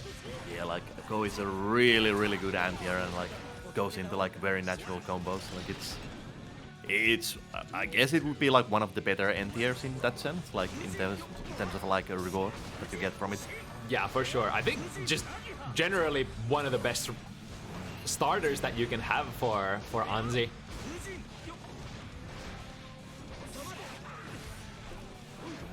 Tibelius escaping in the corner. Yeah, not only escaping, but also mixing up in the process. Just like that, we're back into the corner. And we're out. Alright, 50 meters spent on the parry attempt. But here comes the Horde. Good check. Finds the low. And now Tibe without a burst Again, here. drops the combo, or maybe keeping the corner. Yeah, I think that kind of looked like he dropped it on purpose to keep this position. He Yeah, needed stay burst, there. yeah, just securing the round. Yeah, that was a very respectful burst. Cemoker had like 50 health left, or 50% health left against Faust, who is generally not the most damaging character. But still opting to burst there. Who tries to get the cheeky charge dust? Cemoker not having any of that.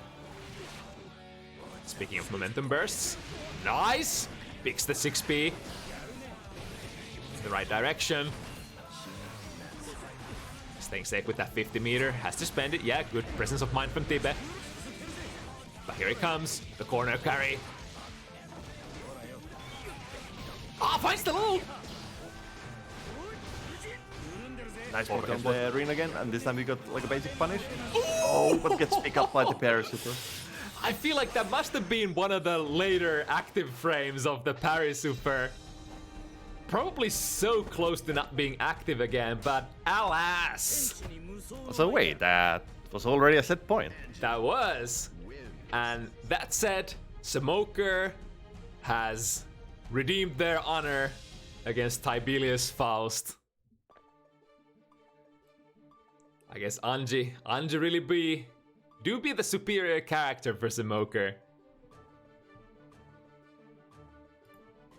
And I believe it's my turn now. Oh yes, the moment that I've been waiting for. I mean, it's a little bit shaky this time because I didn't actually get that much like different Kai practice on the matchup, so I'm going relatively like, I have like 2 sets with Tofma and that's about it. So it's gonna be an uphill battle for me definitely because I'm not the expert of this matchup yet. Yeah, funny enough for one of the like protagonist characters to not necessarily be as popular. We have obviously the Soul Army available to play pretty much whenever. Kai players not the hardest character to come by, but a little more rare for sure.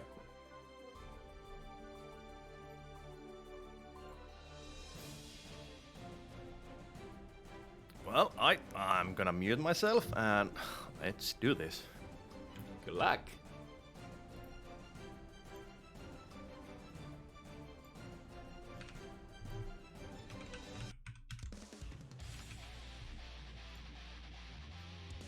All right, entering the ring for the first time on Bounty Hunters. Blue Heck from Portugal against our boy ZoKHiZ from Finland. As Leo. Now last week, oh boy, ZoKHiZ has been improving his Leo play very rapidly. And just based on the rough and rumble we had last week, I'm so excited to see how how much ZoKHiZ has improved once again. But BlueHeck, one of those names that you might have seen here and there if you're following the weekly tournament scene. Very nice. First burst baked right off the bat. No data, no information scouting. Just goes in with the big hard read. Oh wow, that was a very late RC there on Stun Dipper, catching ZoKHiZ off guard. Yeah, BlueHeck really coming out, guns blazing, showing that yeah, I've played this game before. I play quite a bit. I am somewhat of a Guilty Gear gamer myself at high level.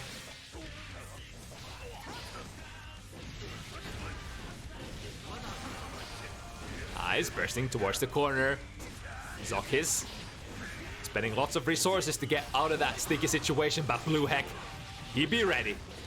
Throwing that cross-up Rekka into super, and that should be the round. BlueHeck, fast 1-0.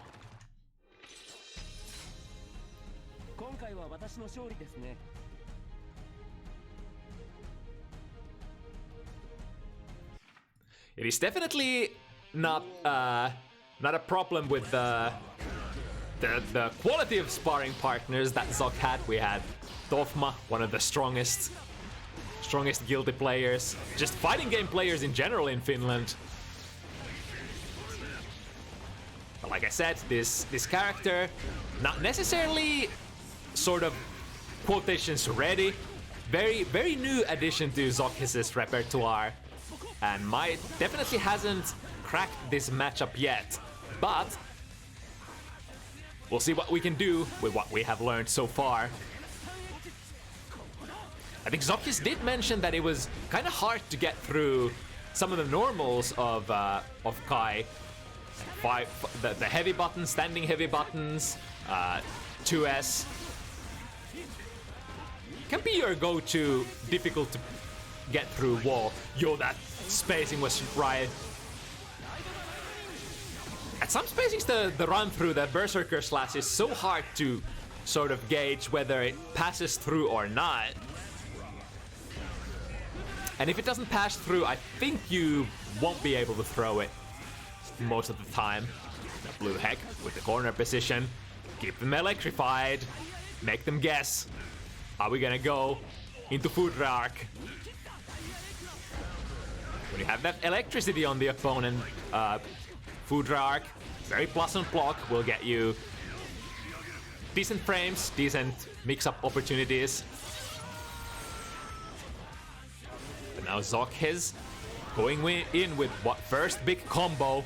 Has to RC here again. BlueHeck, he's holding on to that burst so much. Here we go. Dragon install, finally. I've been waiting for a good Dragon install play for so long. The special moves supercharged. ZoKHiZ finds the DP, but the pressure.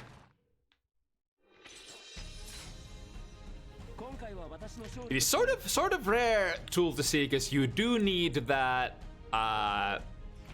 You need to have low health yourself to activate it. But in generally this patch, in situations where you can activate Dragon install, it tends to be pretty good if you can go into it. Yo, holding the parry stance there and getting the autocorrect.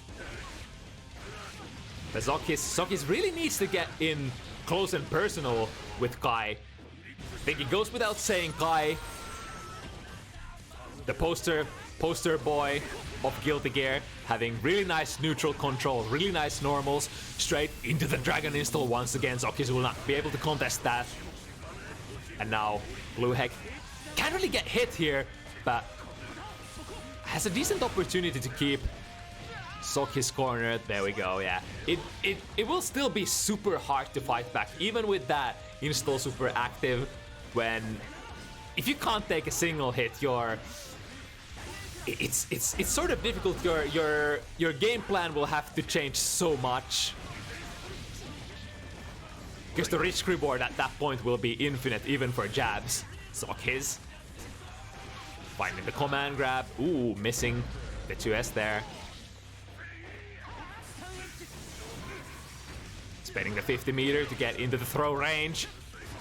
Good throw break throw from BlueHeck.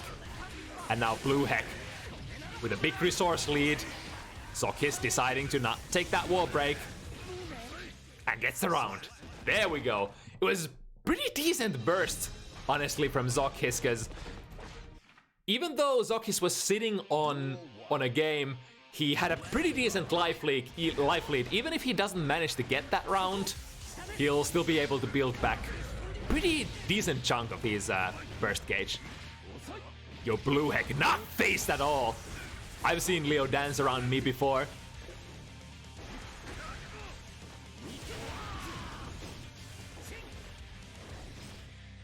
Yeah, here it is. The footsies from ZoKHiZ, the patience. And gotta be patient as well.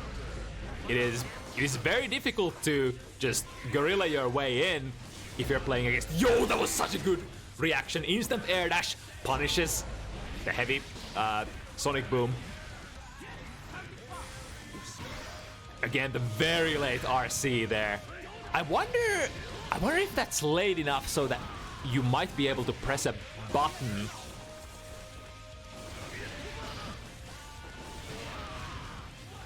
At this point, the sonic booms, the charged projectiles from Leo are starting to become an issue. A couple of those could very well get ZoKHiZ around. Now it's sort of BlueHeck's job to close in. Oh, that's a big one. Oh, drops it though. That's unfortunate. Definitely had a kill combo going on there.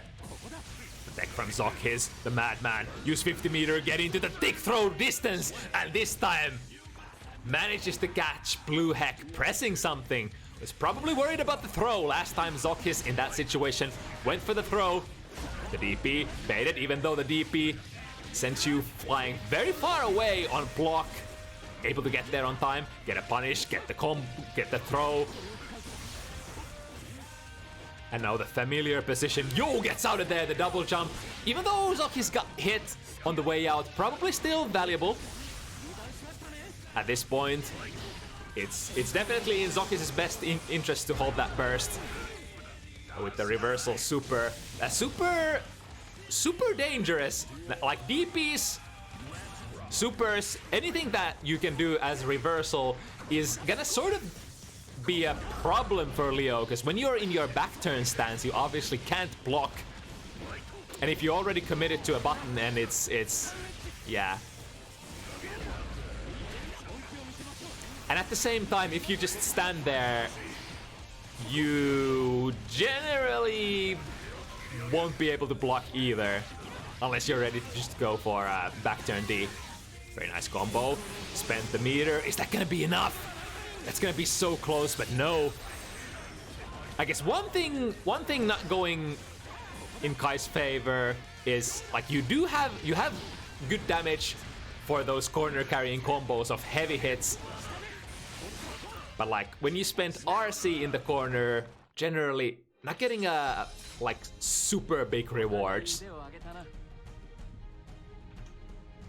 BlueHeck coming in with another point though. Now 3 against ZoKHiZ's 1. But we're just getting started. Very smart. Dashing in, challenging with a low. Leo's parry stands very vulnerable against lows. BlueHeck has to take this wall break, putting ZoKHiZ back to neutral, but he has such a big resource lead here. Has the burst as well. It's just going... Everything is going well for BlueHeck. We can kind of just sit here and throw fireballs if we want, and slowly chip ZoKHiZ's Leo down.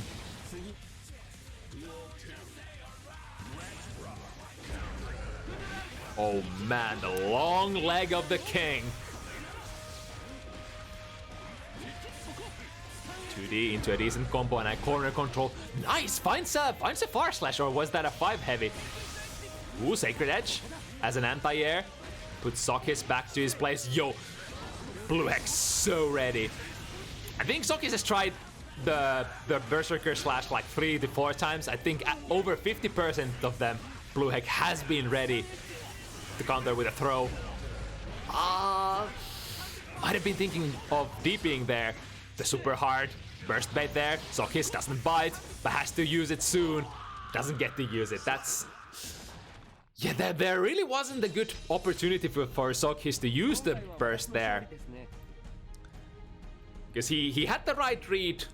Blueheck was going for the burst bait. But as a result, in a situation where he really didn't have much life left. Ooh, sliding in there, Blueheck ready for the throw. I think what ZoKHiZ wanted to maybe do was either throw or space that 5D. I want to say that was probably a throw whiff. Or miss input on a throw. And now back to this difficult situation. ZoKHiZ hasn't been quite able to crack this neutral successfully. When Blueheck plays patiently from this angle. Nice, gets out of the corner. 50 meters spent on the save. Flash kick.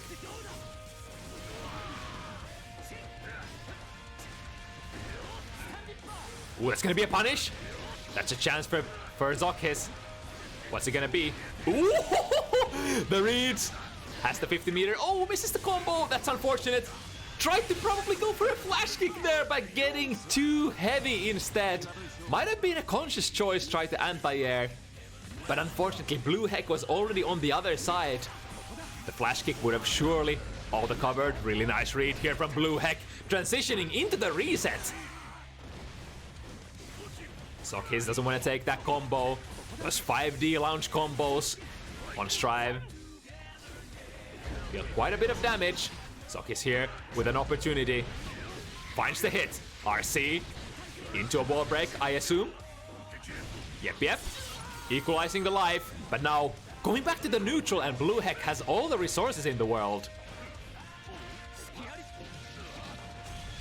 And into the dragon install once again. But unfortunately, it doesn't look like he's gonna get to use it. And even though the dragon install is active, I can kind of see Blueheck bursting there. But going with the more safe option, opting to hold it, just save it for the last round, and go again. If the round starts at neutral, I would say Blueheck has, just by virtue, has the upper hand. Just because, you know, Kai is kind of decent against Leo at neutral.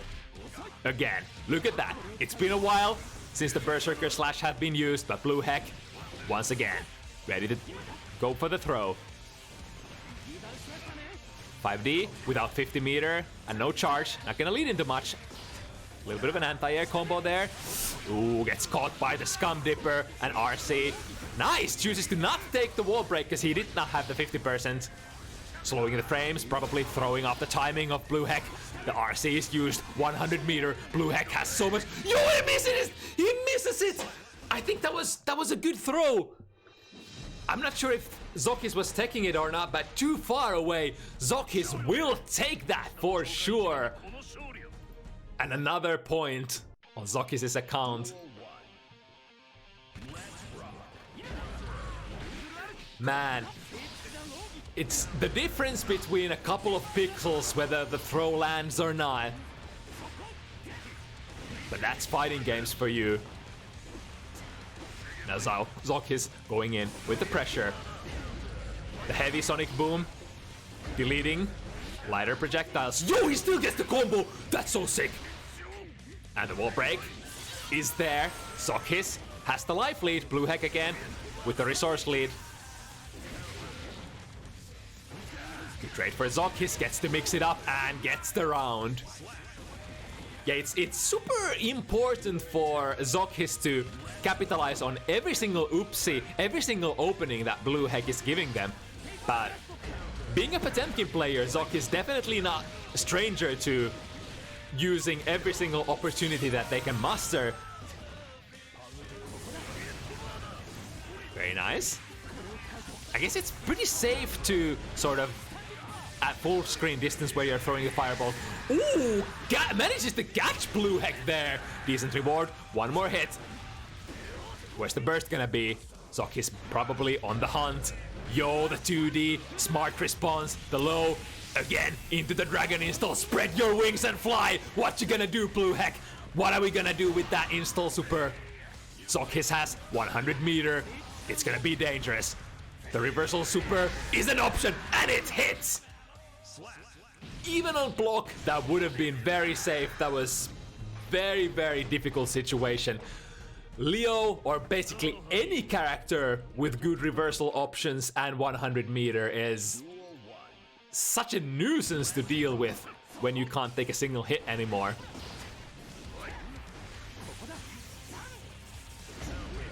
Good 6p. And straight into the Berserker slash. Yo, the DP. Kai. Very upwards oriented, but as in previous versions of Guilty Gear, one of the good things, it hits behind. Decent hitbox. From waist up.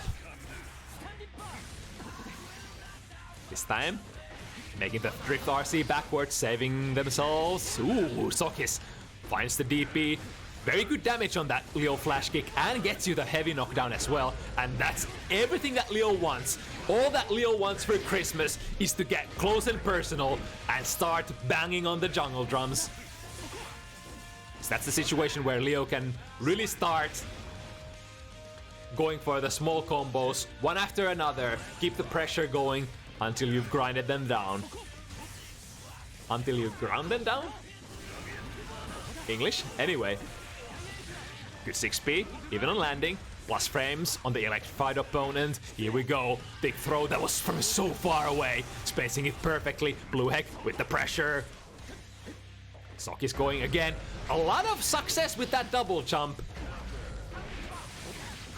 Sort of a different kind of angle for escaping the corner. You have your usual jump or jump or super jump into an instant air dash, into a normal air dash, or what ZoKHiZ has been doing is just jump and then the late double jump. Nice.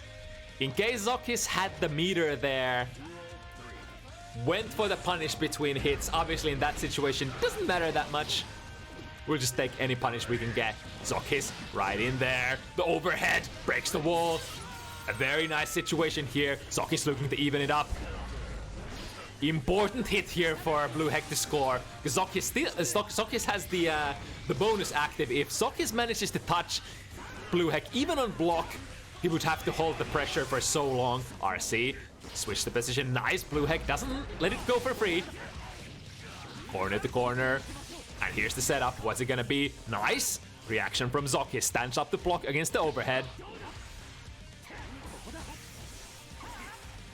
Showing that even old gamers like us still ready with our reaction times. BlueHeck finds the hit though. Waits for the... Whoa, he waited for so long. That was like the confidence in the read. There's a lot of RPS going into that burst read, so BlueHeck thought that ZoKHiZ was gonna burst, so he initially baits the burst, but then after not seeing the burst, he said, alright, listen, I think you might just go for a delayed burst. Went all out, just went for the full drop, waited for it, got it, and got the round, and now, again, very decent. Score lead for BlueHeck, 5-3. Ooh, that time, the burst bait. Not too bad, still got the reset.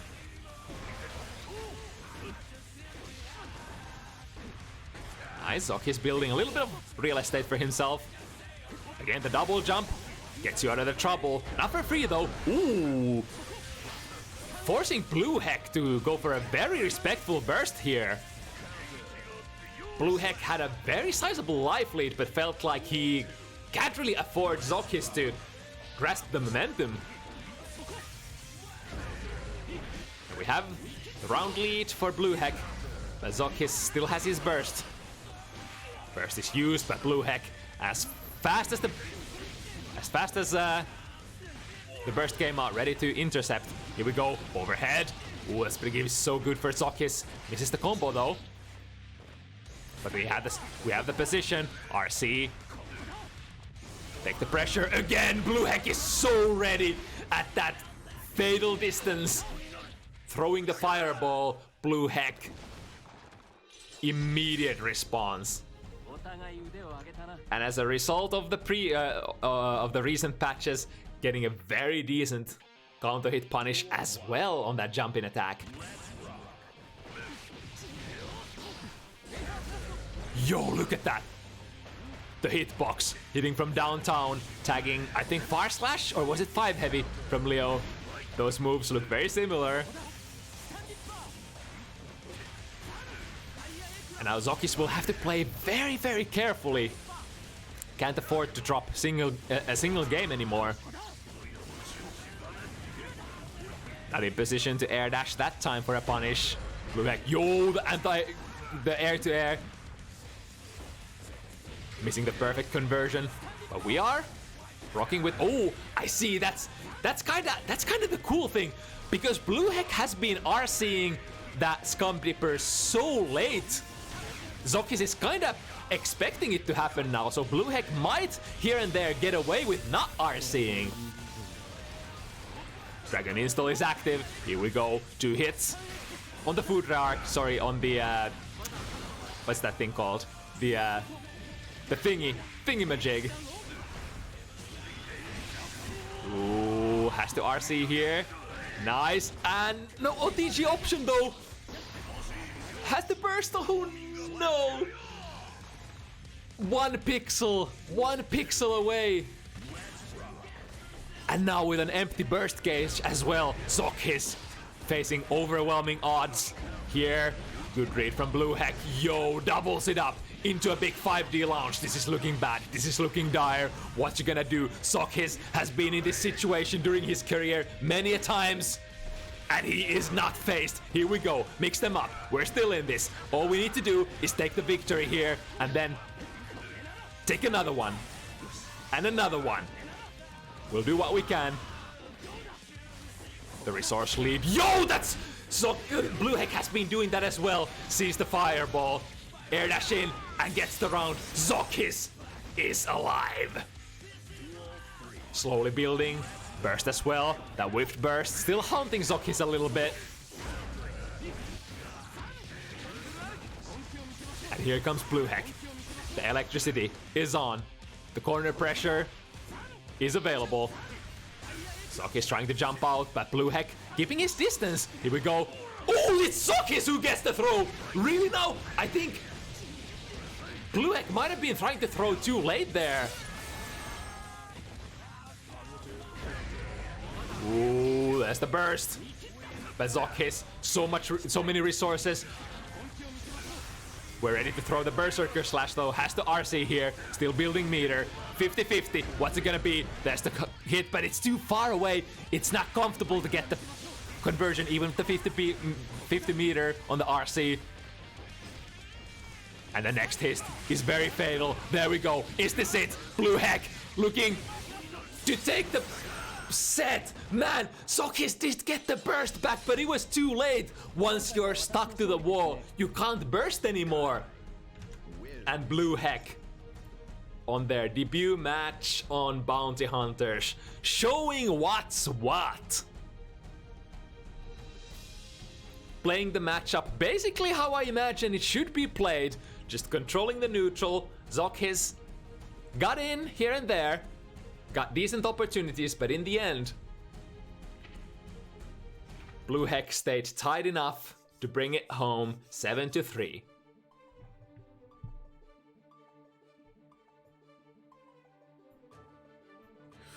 Whew. Blah. What a hustle. Yeah, it was a little bit like I was anticipating, because I didn't get quite enough matchup experience, so it was a little bit hard to navigate through the wall of normals. But super good effort nonetheless. Yeah, I mean, I'm happy, like, considering that, like, that was basically like one of my first matchup, games against guys. So it looked okay. Yeah, it looked like still a lot to fix out, but like it's a start. Yeah, the worst case situation would be if you go into a matchup and like you just don't really get to do anything, just get dominated on all aspects of the match. But that was like I think that was like as much play as I would expect Leo to get against Kai. It's like running with your game plan, doing what you can, and doing what you do well enough to compete in the matchup. Alright, but now... So next up we have our lovely Rygand May against invalid value Nago. So you said like invalid value was a new player on this block? Sorry, say again? Did you say that like invalid value is a new player on the block? On the sets? Wait, I'm confused. So... Yeah, I like. Did you say that like invalid value is a new player on like the FT7s? Like, no. Invalid Value has played quite a few sets here on Bounty Hunters already. Me and my name memory can't remember. Yeah, and also warmed up already. I thought I saw them play on Strive of the Wild earlier on Akerol's channel. And Invalid Value, definitely one of those players who sort of participate almost every single event that you can in the EU region. Very, very active.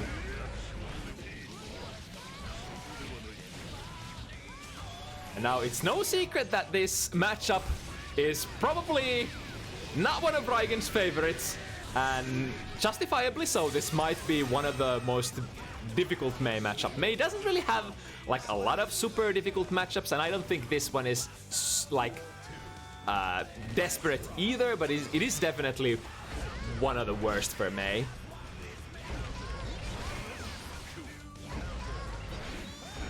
Oh, we're eating all the counter hits now. Oh no! Eating counter hits, yeah. Oh no! I feel like this is gonna be this kind of set. Both birds just going all out.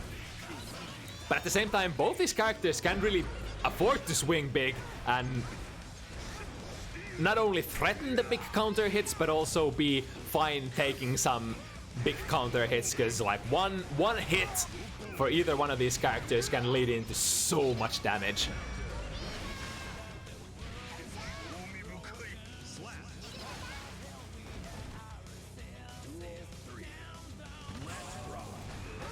Alright, fighting for the first game victory here, Rygand. Slowly inching to the corner.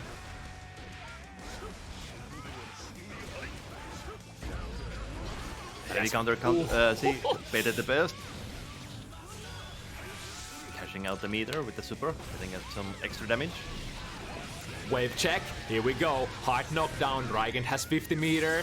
Has options in the pocket against this incoming mix-up or no mix-up. Yeah, just waiting. Maybe missed the input on the first possible frame on the screen transition. Could be. Ooh, nice backdash. Into very decent damage. And corner carry, but ooh! Goes in with the wrong conversion. 2S into 2 heavy. Rygand getting a big combo here. Break the wall. And what's it gonna be? What's the mix-up? Rygand loves to play into... Ooh, I see. I think that was that like... already on layer 2, expecting Invalid Value to try to jump out of the command grab, maybe? Maybe, yeah. Might have been. Like, it is a little bit weird, like, otherwise to just jump and, like, press the button immediately when you get off the ground in that situation, so might have been a guess on the jump. We're spending all the blood now.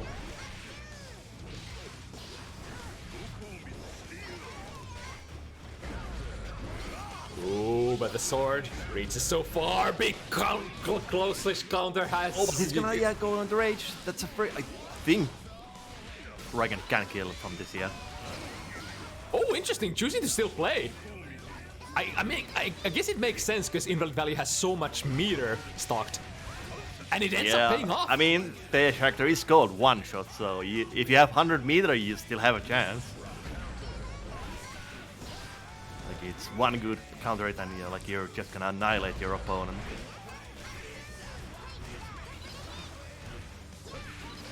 The Rygand not faced.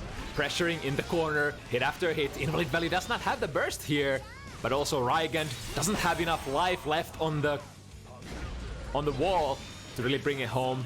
But one Swift Dolphin spells the perfect.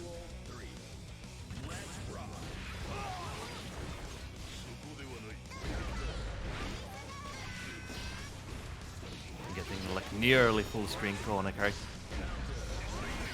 Yeah, kind of has the burst there, expecting a lot of damage to come in. And getting those bursts off fast is sort of important if you can manage to, because the initial hits from these heavy hitters are gonna deal quite a bit, even like the most of what the combo is gonna deal. And so it goes. Rygand finds the Abare Dolphin and makes it even 1-1.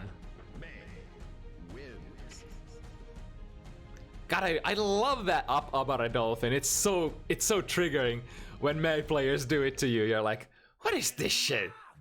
Is this supposed to be good? Yeah. But it do be.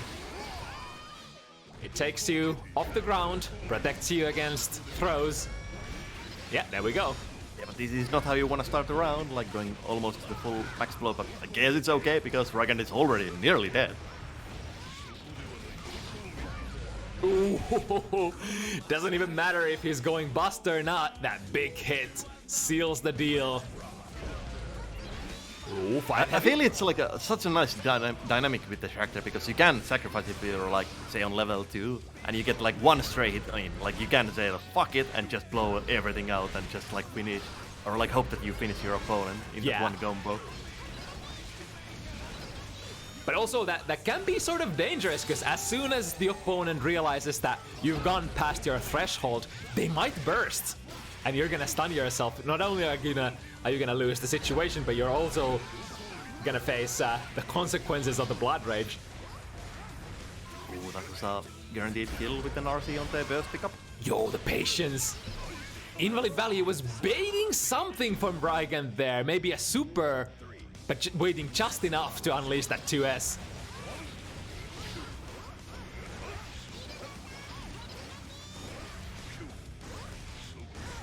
It feels like Invalid Value is definitely like spending his blood all the time, like hanging around at the edge of blood rage.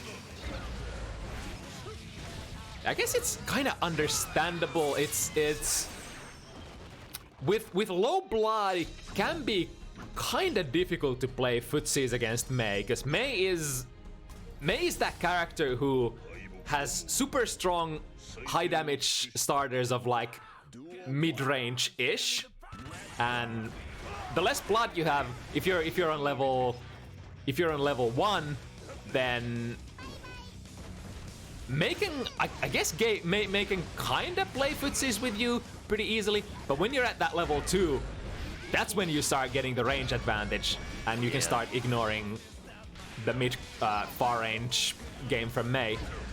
Yeah, like 2S becomes such a like god button at like level 2 of Blood, like it's insanely, like insane how good it is. Oh, both players playing a little bit patient all of a sudden.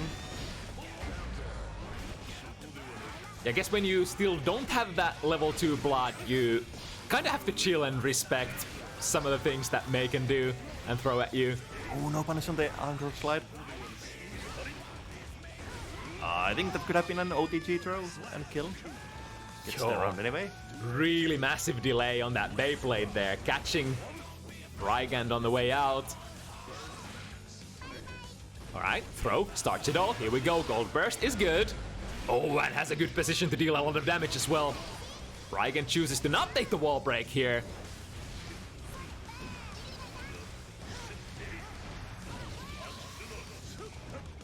Ooh, unfortunately, getting all the close passes on the whip.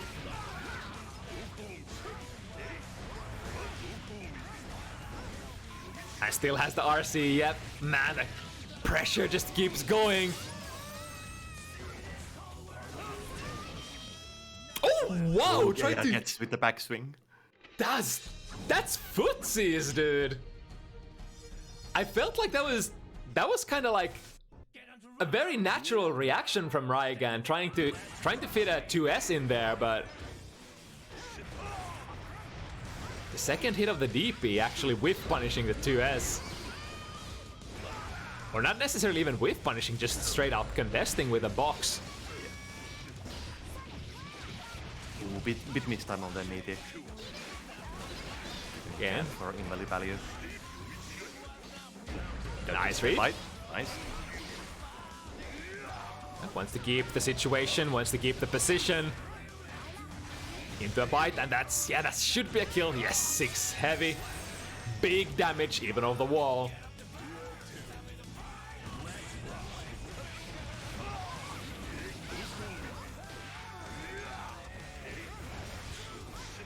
We got the corner, gets the bite. That's gonna be a lot of pressure now with all the extra blood, and there we go. Oh man, you don't often see like clone into a clone. I mean, it's still scary because you just kind of have to hold it and like guess if there's gonna be a bite or something. Yeah, you're gonna be a madman if you challenge in that situation, especially when they have the blood buff active. And invalid value picking up momentum. 4 wins. A couple of the latest rounds have been very Naga dominant, getting the hit right off the bat, getting the corner position, and then pressuring. Rygand really not finding the way out of the corner, really. Yeah, I mean, granted, it is a little bit hard when like Nago is just standing there with those big ass normals, so. Yeah, and especially combined with 50 meter available, when you think it's finally over, Naga just RC drifts forward and restarts the pressure. As always in Guilty Gear, risk keeps cranking up. Speaking of cranking it up, Rygand finding a really nice starter there. But that's how it goes in this matchup. Both these characters hit very high. I would say Mei hitting even harder than Nago can, depending on the position and the starter. Yeah, like Nago has like more reliable high damage, but like the highest damage potential, it's definitely with Mei. Like if you get a really good starter in the corner, and you have like meter to super or something, like it's so much damage. Like it might be like one of the game's highest damage potentials. It's a very little chance that Rygand will actually come out of this round victorious, but it is in Rygand's best interest to extend this as much as possible to build back as much burst as they can. Was actually after that last combo threatening with a kill as well. That's how fast the tides turn in this game. Characters really deal some serious damage on Strive. No 50 meter yet for Rygand, so has to go just for a reset. We have the corner, ooh, attempting the whiff punish. But slightly too far away.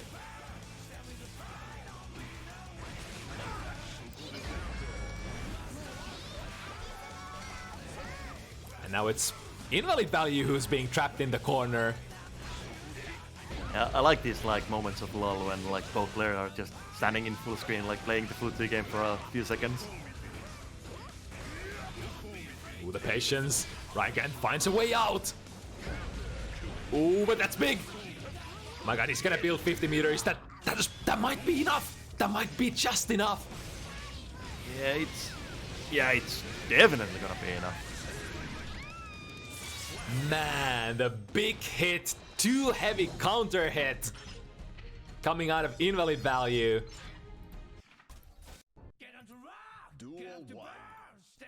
Especially the 2 heavies, it's like, that's not the first or the second round that invalid value has finished with that big move. And you can be sure that Mei players, they are gonna go airborne. Even though this is not old Guilty Gear, Mei players still be jumping quite a bit. Ooh, and gets the heavy counter hit punish in the close last anti-air. Is that gonna whip? Yo, I think... Oh, he gets right. long range hit still. Yo, that's optimal. Oh, but couldn't convert it in then for the wall break. Yeah. Rygand gets out and now he's cornered. Gets the backdash in the throw. The good Very old risky. reliable throw.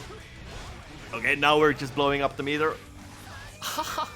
It's so difficult when you have so much block to spend. Yeah, like it's just multiple frame drops and like mix-ups in a row. Like, what are you gonna do? Like, you can't just block. Like, eventually the fight is gonna come. Yeah, it's kind of it reminds me a lot of, you know, just having to block against Zato pressure. You know there's gonna be like 4 more mix-ups, and you know there's gonna be 4 more tick throw attempts. So when are you gonna gamble? When are you gonna try to get out of there? Oh, we almost got the triple bite. Oh, really nice. Throw option select. Now Rygand with just a sliver of health left. And that's not a very good situation because Nago's H normals, they do chip. Oh boy! Started off fairly even, but invalid value blazing forward. It's looking a little bit rough for Rygand at the moment, but let's see if he can do the same thing as in the first few sets. Like, there is still a chance, you can still climb up. Is the download complete? Or did we get a connection error?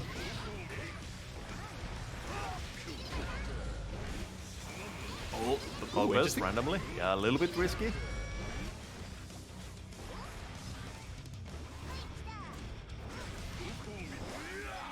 Nice, maneuvering around that too heavy. And super important for Rygand was to not get hit here, because the amount of risk he had on his risk gauge would have, like, one too heavy would have been a round ender there for sure.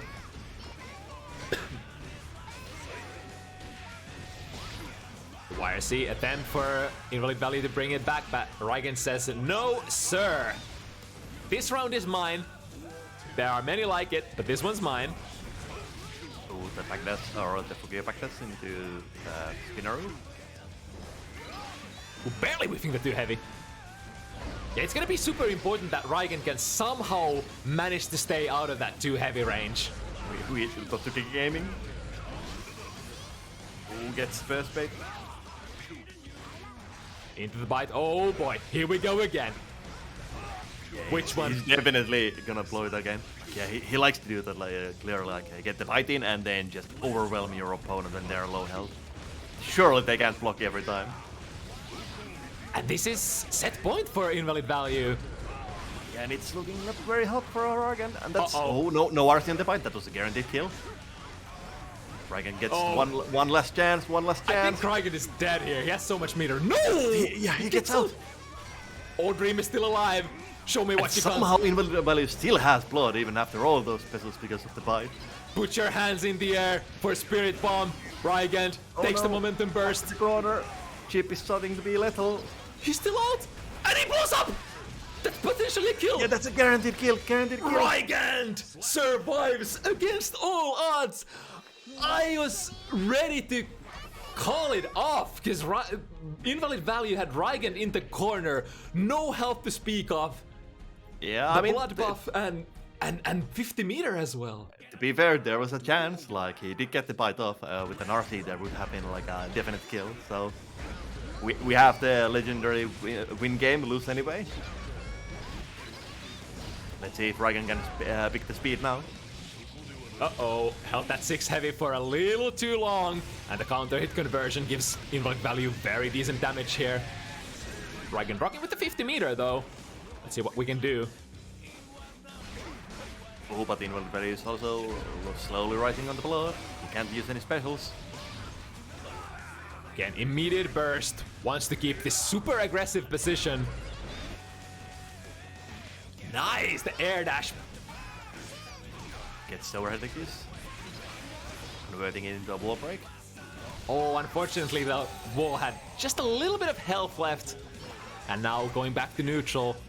Rygand slowly building the meter. Ooh, that was very scary air dash over. Oh, catches on the backdash! And again. Back to the set point. Can Rygand pull it off? Last round we were charging the key. And now gotta go Super Saiyan once again. Ooh, tried to go for an anti-air there on the Nago's part, but a little too late. Yeah, bursting to prevent the ball break and the damage. And here we go again. We're starting to... No, breaking out. Uh-oh. Oh, just barely whiffing the bite. Rygand was blocking. That would have been really good for invalid value. And heavy counter it, but can't pick up it. Alright, we got out. Not spending the RC on And that. that's... yeah, a lot of baiting. Had to burst, basically. Last chance. Invalid value saying, come on, bro. Come at me. But Rygand has 50 meter. He can pause a little bit. Oh. Oh, unfortunate. Using the RC doesn't get much We out of teabagging it. now. Oh. The mental warfare. Obviously, it's kind of hard. I think you're usually gonna be at disadvantage when. Oh, and there it is. Yeah, there we go. Sliding into the bite. Just taking a casual negative. What's that thing called? Negative penalty. Yeah, and negative penalty. zooming in there, taking a quick drive-by zip, and we're out of there. As always, extremely convincing performance for invalid value. Just solidifying the fact that they are one of the most dangerous forces to be reckoned with in in the EU region when it comes to Nago players.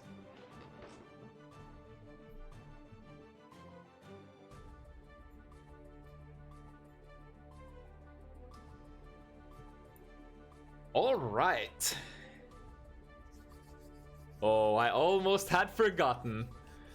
Man, I really, with these sets today, I can't really say with good conscience that we would have been saving the best for last, but oh my goodness, am I excited to watch this last one as well.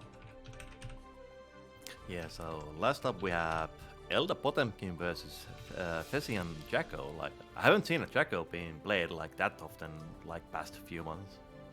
So it's gonna be nice to see some Jacko gameplay. Yeah, it's these dedicated Jacko players who have been coming through, especially here on Bounty Hunters, Fission, Carrot of Wisdom, and a couple of others that I can't remember from the top of my head right now. But we've seen so many good, strong Jacko performances as of late. But now, I think, man, Elda is really something else.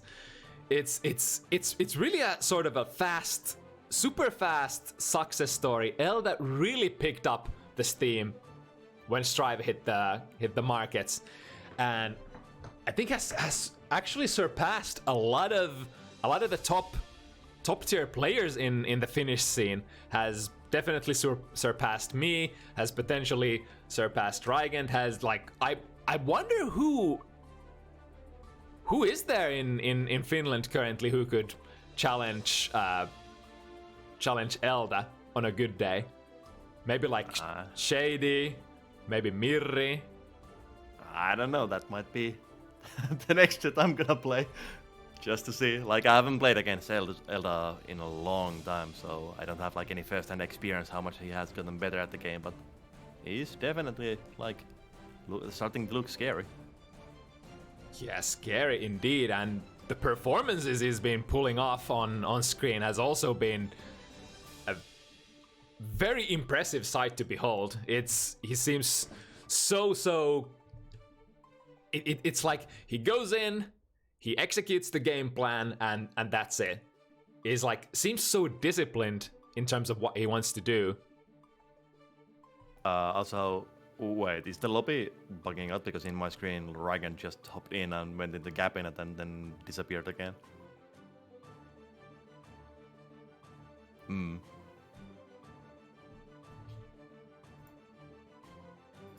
I hope the lobby is okay.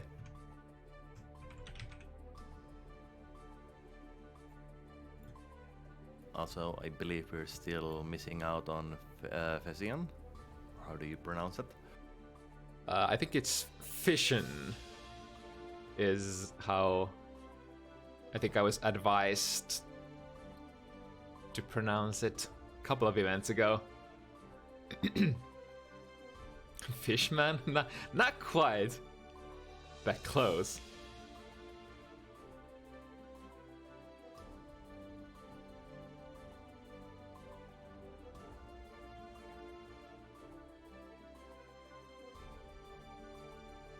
So on the matchup on like Jacko and Potemkin, I think this is gonna be like very weird coming from like X-Hard side of things because like you can't really flick the minions anymore. So the matchup like is very different in that sense. Oh no. Grim news, gamers. I think Fission also had a Christmas emergency on a short notice. No. No.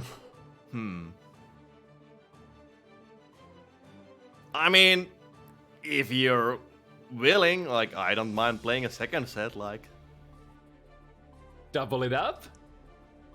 if that's okay for everybody. Like I haven't played against Potemkin yet, so this is gonna be a really good like adjustment match for me to see like how much I can like carry on my Potemkin information on the matchup, but I don't mind playing. Man, there's so many good candidates in the chat right now. Yeah, definitely if somebody else wants to play, like I don't mind, like that's good too.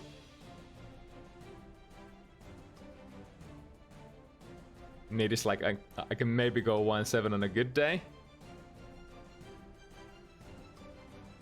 Because make no mistake, Elda is. I mean I am super. I am sort of a little bit like upping the hype, but I think there are some really good arguments to be made about, you know, people not exactly being up to date how strong this dude is.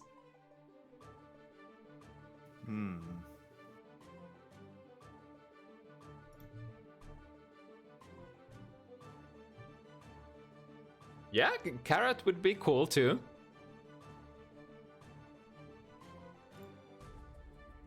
Let's see if I can remember where Carrot is from. Generally, like, Finns should have decent connection to the majority of Europe. Like when it starts going to the Middle East region, that's when the connections can be a little spooky for us Nordics, but other than that,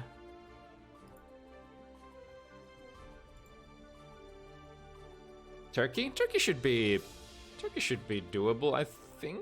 Yeah, it's like at the edge of like okay connections. Like it should be okay, as long as it like stays as a stable connection.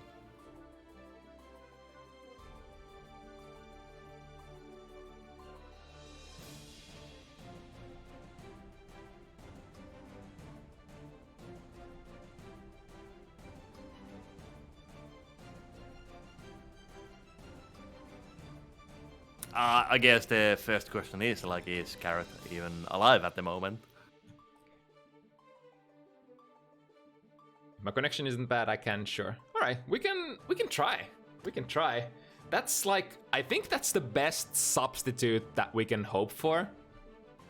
I think like Fission and Carrot of Wisdom are like rather similar skill levels from my point of view. They've played against some of the same players and had very similar results. Basically both very, very able Jacko players.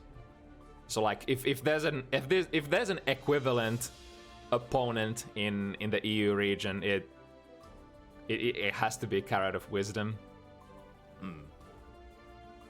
Oh, I'm not a Jacko player anymore? Is this true?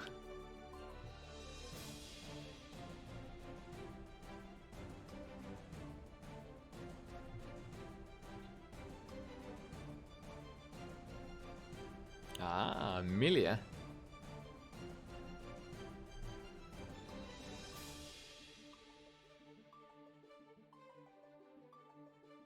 I mean, I guess we can still do it. It's a little unfortunate because I especially with Elda, he's the kind of player who like usually prepares super well and prepares a lot of like counter strategies. So that's why I'm like sort of always pumped to see their matchup, to see like actually what kind of tools did they bring to the table, something that I haven't seen before.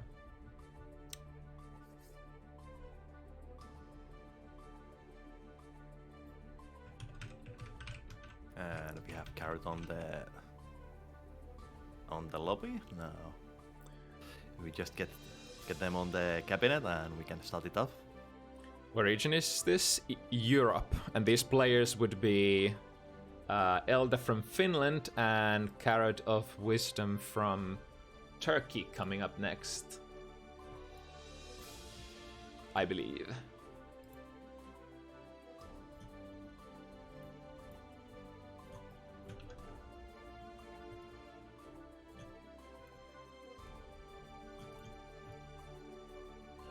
Well, here we go. Alright, big thanks and applaud for Carrot of Wisdom to step up on such a short notice, just a couple of minutes before the matchup is go time. But as per usual, we do it live. Let me actually redo the prediction as well.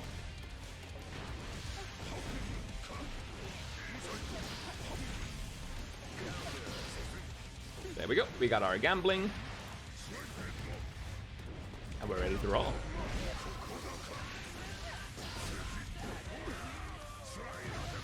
Now I do wonder how much of this matchup Elda has played before. It is kinda interesting because Elda used to be in the old game a Milia main, but it's not like it's gonna make much difference. Like having information of the character from the previous game on this game, I don't think that's gonna help him much. Yeah, even though like the basic game plan is relatively similar, like it's still it's a little bit different character in Strive. Yeah, and also Potemkin being very much a different kind of a character. It's just there are too many moving parts to the equation to like get just straight value. Oh, runs into the far slash and immediate conversion. This will actually kill unless Carrot of Wisdom gets a burst off. Speaking of, it was too late. Fireworks into the skies. Rest in peace. It was a little bit late on the burst. Like, yeah, should have like realized on the first hit that oh god, like I had the burst. I'm gonna die. Yeah, it's like you never want to burst maybe too early into the combo unless you want to be like super daring and try to just dodge all the damage. But eventually it was just too late. Oh, and almost getting the negative penalty already. Like you really can't run away as a melee player in this game.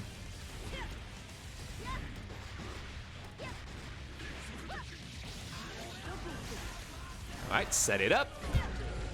Ooh, nice anti-airs with the close slash. I wonder if there was a combo drop or... Ooh, big counter hit. Win. And here we go. What's the name of the game? With a pickup that... is he dead? Like close. Oh my god, he's dead! Not quite. Oh, yeah, I couldn't get the last inch pickup from the wall.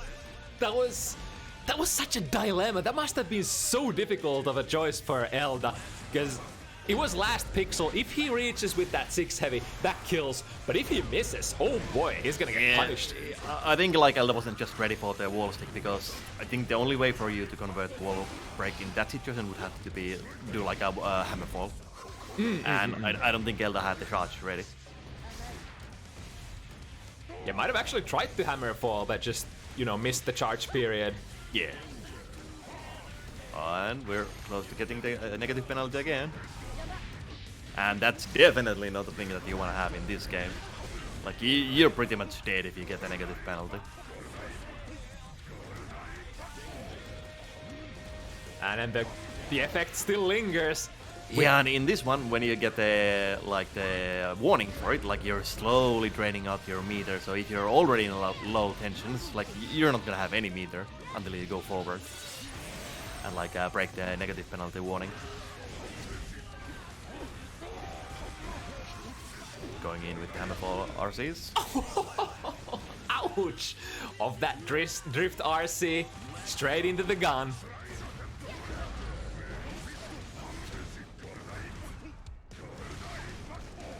No, you can't back this in the corner, because even if you eat the hit, you're still gonna bounce back in front of Potemkin. Ooh, nice, and gets a punish as well. Yo, the read. Is that actually gonna be enough? Yes, it is. Garuda pretty much breaking the wall of any screen position. And Elda, 2 fast ones.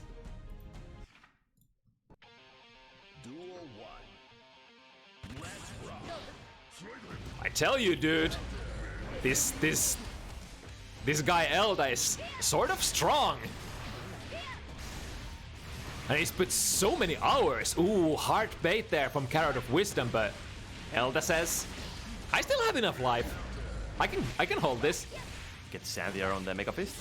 That's pretty much the only safe way to like contest it on the corner. Like you just have to go into the air and air to air it.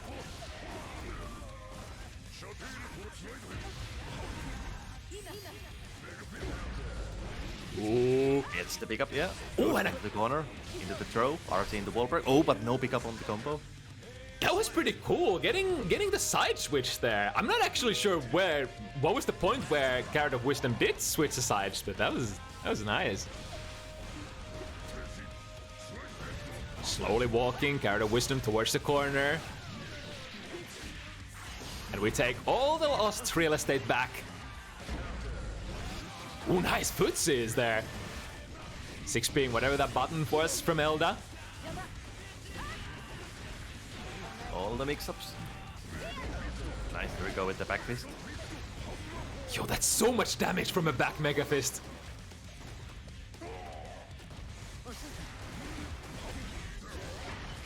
Oh, he thought he could dash forward over the shoulders of Elda. Oh, yeah. We got Garudas. Jumps away. Oh, thrown in no there. way! Still manages to catch them. That was so late as well. And I think Carrot of Wisdom did spend both of their air dashes there as well. So had no choice but to come down. I mean, I guess there's always an extra option to still use Capel, the Rose in the air, to extend. One thing I would like to currently see doing is like just air dash on the slide heads on reaction. Like Elda has been able to multiple times in the match already do like just random slide heads, and Carrot is just down backing on the ground or just jumping away when he could be going forward. Man, he's dead, Chief. That's 3 in a row. And this matchup must be really, really frustrating, or at least stressful on the Pixie character. Yeah, it can be, but it's also like Potemkin is also one of those characters that you absolutely cannot give him like free chances to do his thing. Like that's why it's very, very important to punish those slide heads in neutral. Yeah, for sure. Like the more, I guess, more you let them do quotations dumb shit, I mean, the more they are gonna do dumb shit and get value for free without having to, you know, necessarily take risks. Oh. Even though, yeah, it really depends.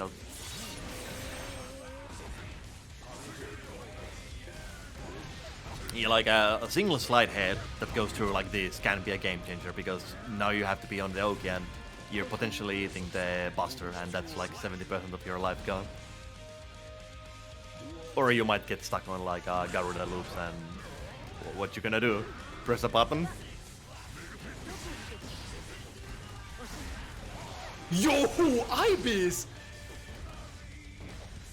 There's nothing that gets me so pumped than seeing like the old IP really, really close to the ground and then taking some extra frame advantage and potentially getting a punish. Yo, look at that! He's just doing it! He's doing the thing that Potemkin is known for doing. He's flashing red. Sorry, flashing white.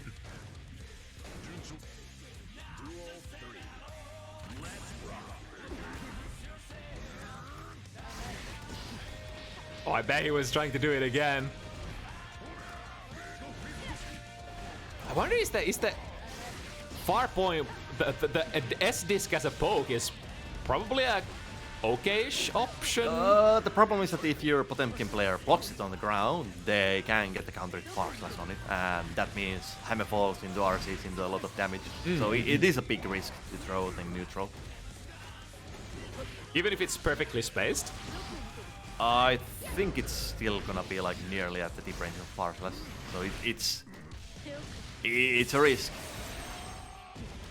A Carrot of Wisdom looking to take it home, and with a hair car from downtown. First point. We're getting rid of the rust. Carrot of Wisdom did mention. We're slowly de-rusting their, I guess, old main, I presume, from the context. But Carrot is backing away so much, like he's constantly at the edge of like getting the negative penalty warning. Good 6B, here we go. Ooh, Elda trying to be a little bit cheeky with the back Mega Fist in the corner. Like, yes, you can go over almost everything, but if it gets hard hollow, like that's gonna be a counter combo for the opponent. Ooh, accidentally gets the cross up in the combo, not getting the wall. Oh man. Might actually be able to steal this back. Yo, The double Garuda's not quite enough to kill, but could have maybe RC'd into a wall break. just steals the round back like that. Couple of combos. Man.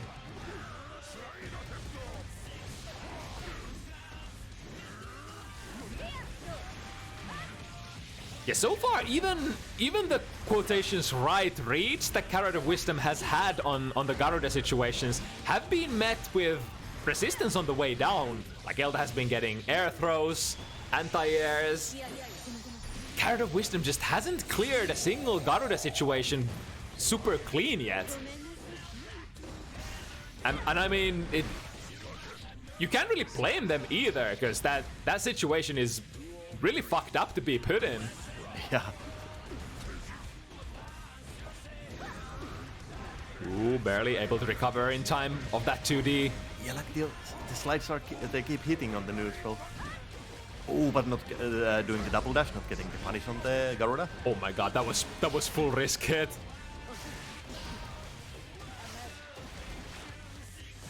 Luckily, flick at neutral doesn't really convert into much. Full screen. Ooh, good 6B there. Here we go. Carrot of Wisdom struggling to get any sort of relevant pressure going. Finds the low. Here we go. Has 50 meter as well. Oh my god, he's dead. That's it. Yeah. No chance to survive that one. Jesus! Not even the matchup that Elda was prepared for, but it seems like he was prepared for it all the same. Just systematically dismantling, taking apart this this verbal question mark. Oh, not quite connecting with the burst, but no punish either.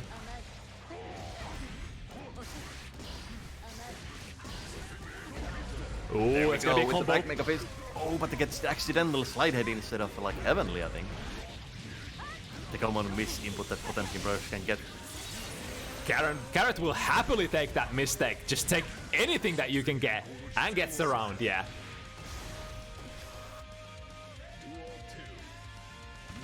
It's the trend we've seen this couple of rounds. Carrot has been capitalizing on some of Elda's mistakes like more consistently, and that's exactly what he's gonna need. Oh, but speaking of mistakes, oh my goodness. Oh my goodness, he's not dead, is he? Technically dead. You're in the corner without any meter, without any burst. Potemkin is on you. What you gonna do? Again, the neutral slide head connects. Yeah, connecting those random slide heads will just... It will get this started. And once this starts, it doesn't end. There's no end to it, ZoKHiZ.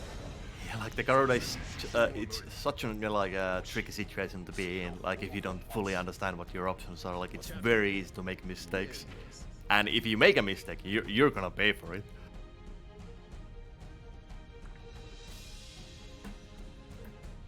Heat knuckle frame kill. I think that might have been a. It's just when you're buffering, like it just sometimes happens. But luckily, Potemkin recovers fast enough so you can still get the wall break. Mankind knew that they cannot change society, so instead of reflecting on themselves, I guess the connection doesn't seem to be like super clear, so there's always that. Oh, we're just letting the intros rock randomly on the mid game of the set.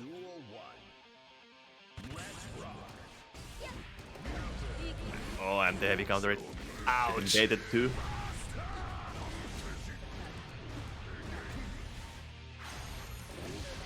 Ooh, it's keeping the airways safe. Just one poke away from dying. Like, what do you do in this situation? Potemkin has 50 meter, full health. You have nothing. No hope. That's so scary. It's like Carrot of Wisdom tries to sort of scouting. Can I get out? Jumping. Ooh. Oh, we're... Oh, Carrot of Wisdom say no. It's like a really rollbacky. Yeah, it's a lot of delay and lots of rollbacking, so... Yeah, it is unfortunate. It's at the very edge of what we can do with what we can do even with rollback. So unfortunate, but that's I mean it is what it is. Sometimes it do be like that. Like it's rollback is really good, but it's not a magic bullet that completely eliminates the distance. Right. Like it's gonna sometimes cause issues. Big thanks for trying it out, though, Carrot. Yeah, cheers for effort. Like at least you tried.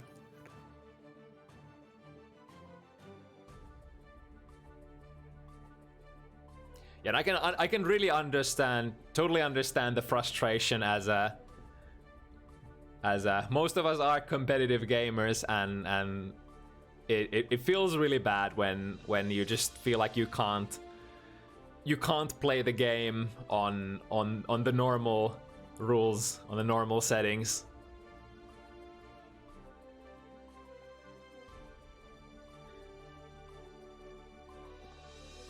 All right, well, are we gonna do an extra set for Elda still?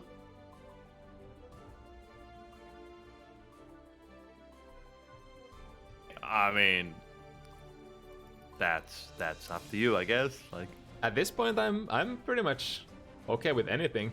Yeah, I think Radune was already like saying that he could play. A brave warrior has thrown in a challenge.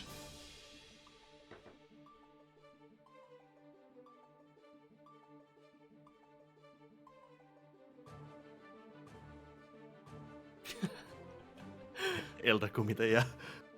Basically.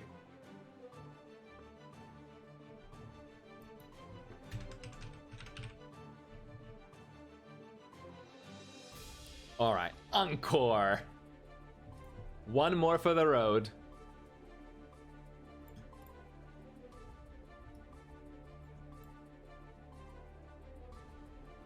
So what do you think? What are Radune's chances here against Elda? I mean, Elda is really patient Potemkin player. Radune is not very patient Leo player.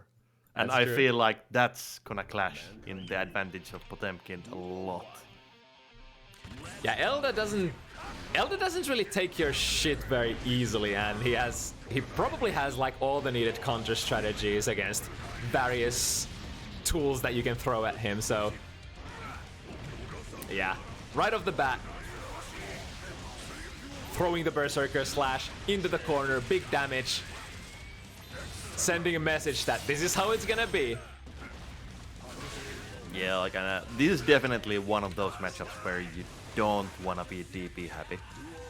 because, oh boy, single DP on block against Potemkin, that's like potentially 300 plus damage. Yeah, if I've learned something about risk reward during my career, it is that I might not want to DP against characters who kill me on like 1 or 2 hits. But Radune is just built different. What do you do when you have no fear? What do you do when your opponent doesn't fear death? I guess you just load up the gun and shoot them. And that's definitely gonna be enough to have a pick up.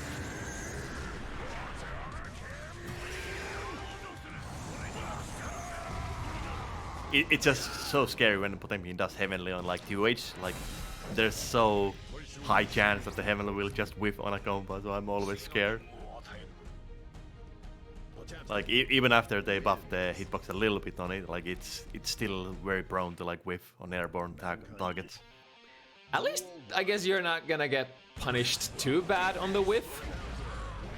Now that's yeah, I mean, it is safe on whiff, like technically speaking, but it's still 50 meter gone. Right.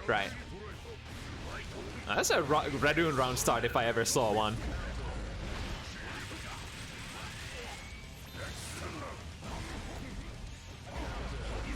Yeah, Elda just opting not to do the Oki, just waiting for the eventual DP.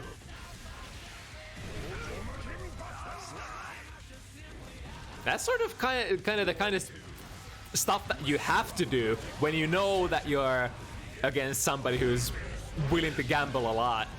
Sometimes you just gotta let it go. But at the same time, it opens up options for Radune to gamble. If Elda is scared to do their Oki, there's gonna be some extra ways out of that wake up situation. Yeah, and you can do the Garuda Oki on Leo too, but it's gonna be a lot more strict because you have to be at like very deep range, so the DP doesn't clash. But that's not always possible, depending on the like combo that you're getting the Oki from. Right. In that situation, is it still like, rather than letting it go, just going with the Garuda clash? Yeah. Like you in those situations, like you would do Garuda into like FT to be safe. But then again, if you have 50 meter, like nothing prevents you from just doing like Garabuster into RC if they jump or do something else to be safe.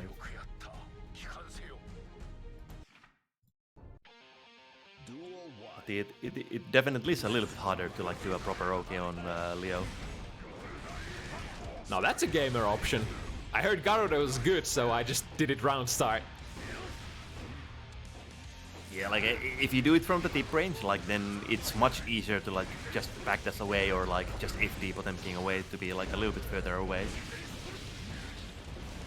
Well, I think Radune was probably dead there unless Elda drops the combo. Oh, here we go.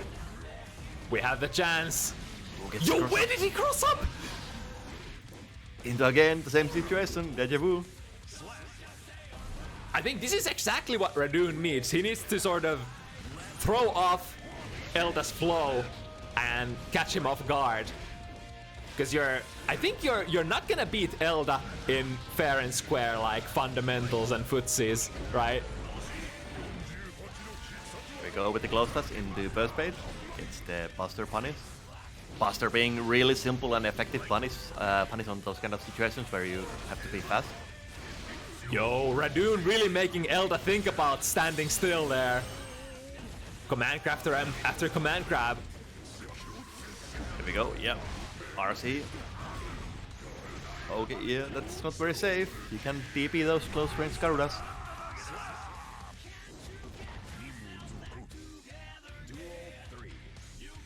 I wouldn't be surprised though if at some point Elda actually starts reacting to the command grab from Leo. I mean, can you react to it? Like I feel like it's impossible. There's an urban legend that you can listen to the sound cue and sort of be on the lookout and like maybe press a button as a reaction or even throw it as a reaction because it's not throw invulnerable.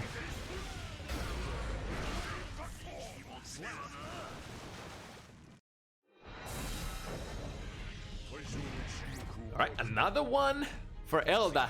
Looks really close. That first round, super good. Almost was able to take it home.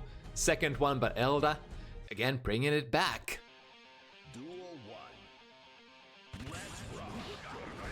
Staying super tight. And I feel like there are only so many opportunities that you manage to, or that you can sort of style on Elda. You might be able to throw him off guard once or twice, but then other times it's gonna look like this.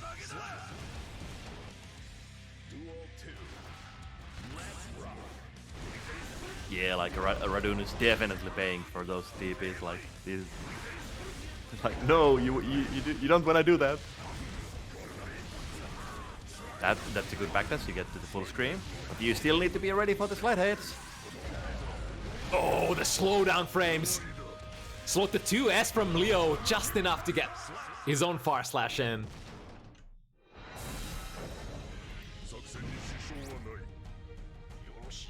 At this point, the question is like, what can Radune do? It's like, how many is Radune even gonna get on the board against this man?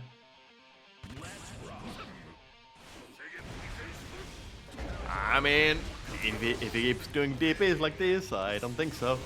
Like, like honestly, I don't think it's a bad idea for like Elda to just play it very safely, because the risk reward is so much skewed on like Potemkin's side. Like, even if you let them go like 4 times out of 5 Okies, but on the 5th Oki they do a DP, like, yeah, you're most likely gonna win out from that one single punish at that point. Yeah, you're not gonna die letting go those like 4 times that you let them out.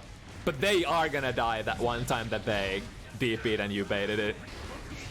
Oh, interesting from the other side. But of course, why not? Yeah, the shit doesn't care about the direction. Again? Nice. Yeah, getting the cross up throws. Yeah, there we go. Clash. If you're too close, it's nearly always gonna clash, so you have to be ready with the FT cancel to make it safe. And I guess Garuda is that kind of a move where it has a lot of active, so there's not a whole lot of other stuff to do during the Garuda other than try to just option select it into FD. Yeah, definitely. Like, you should always be ready to like just buffer the FD in, because either the opponent is gonna block it or read it, and then you can just convert it into a block string or like combo, or they clash and then you can FD safely. So it's like literally no reason not to FD. Also, nice pickup from the Super RC, finishing the round, getting into the scoreboard. Hey, we're on the board.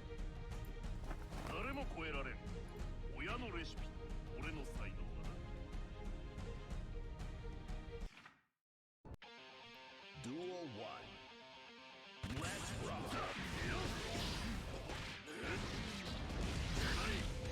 I mean, I feel like there's, at the same time, it's kind of like a double-edged sword. The type of play that Radune runs with, I would agree to what you said earlier. It kind of doesn't clash well against a patient player, but on the other hand, if the patient player is also sort of used to that kind of pace, then the chaotic playstyle can potentially throw them on a loop.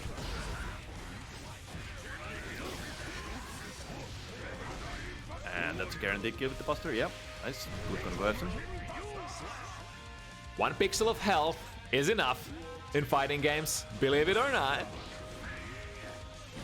As long as you don't have 0, you can still win. Elda is not quite ready for those like long range blocks on the edge DBs. Not getting the proper conversions of them. Yes, his Radune is getting decent value when he actually gets to start the left riding, when it's time to go unga, so to speak. Radune's still having decent success, I want to say. Oh, that's a cool combo. Juggle with the 5D. And off the moon you go.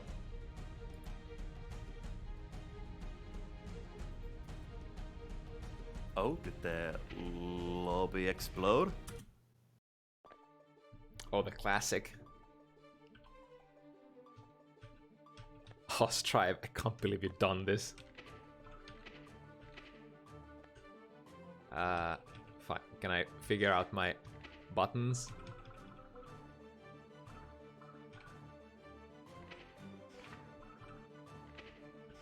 Not this one, this one.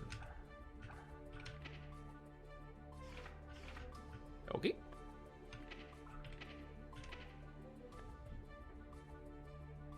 Man, I'm completely stuck on the loading screens.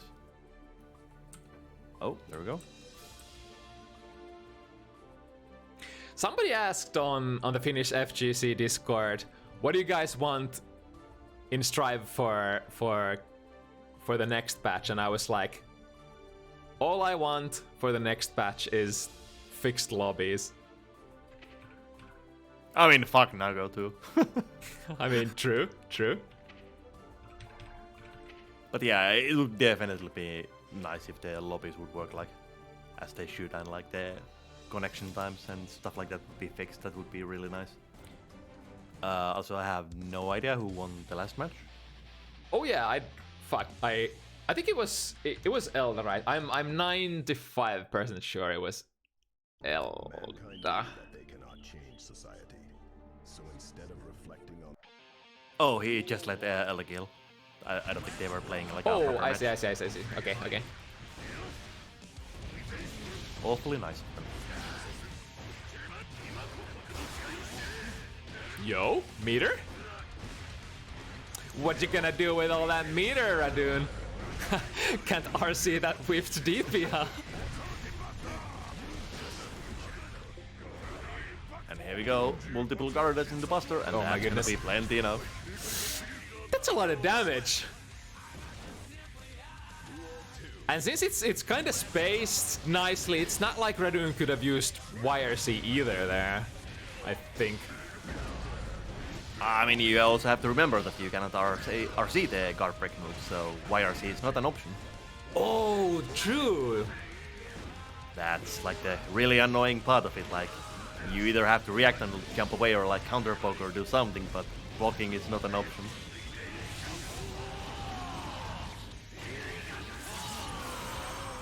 Alright, get the wall break.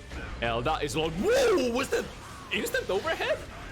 Hell. Yeah, but you can't really convert it into anything, so it's kind of risky. Even I guess as like the last, the final gambit of the round, I guess it can work. Is that only on Potemkin? It does work on other tractors too, but like I think the only way of you can or like converting it would be like do a instant down RC to get the RC pop up and then landing and getting the pickup. But it's very risky. And there we go with the Gardas in the 2D. Has to RC the DP, yeah, otherwise you die. Man. The back Mega Fist in the corner is so powerful if you don't have the like the RPS down and know how to deal with it. Yeah, I feel like that's targeted to me. I definitely don't have the RPS down, and I hate that back Mega Fist in the corner. Alright, set point for Elda. It has been quick, it has been thorough. However, Oh no, and the DP! Oh, but Elda goes for the Garuda, which is not the proper route from the counter hits. Into the Garuda's 2D, getting into the mix-up. watch your feet. Oh, 6 big, stopping the momentum, keeping the corner. somehow still alive, but Radune can't afford to take a single hit here. And yo, didn't RC? Oh, I think it's probably reading a burst. Ah, that's it. Tried to do the dash throw, but like Elda was ready. Are you sure that's 7-1 now? Yeah, I think I deducted. I put one extra on Elda and then I deducted it. I think we're. Yeah, I mean they are not rematching, so I guess it's correct.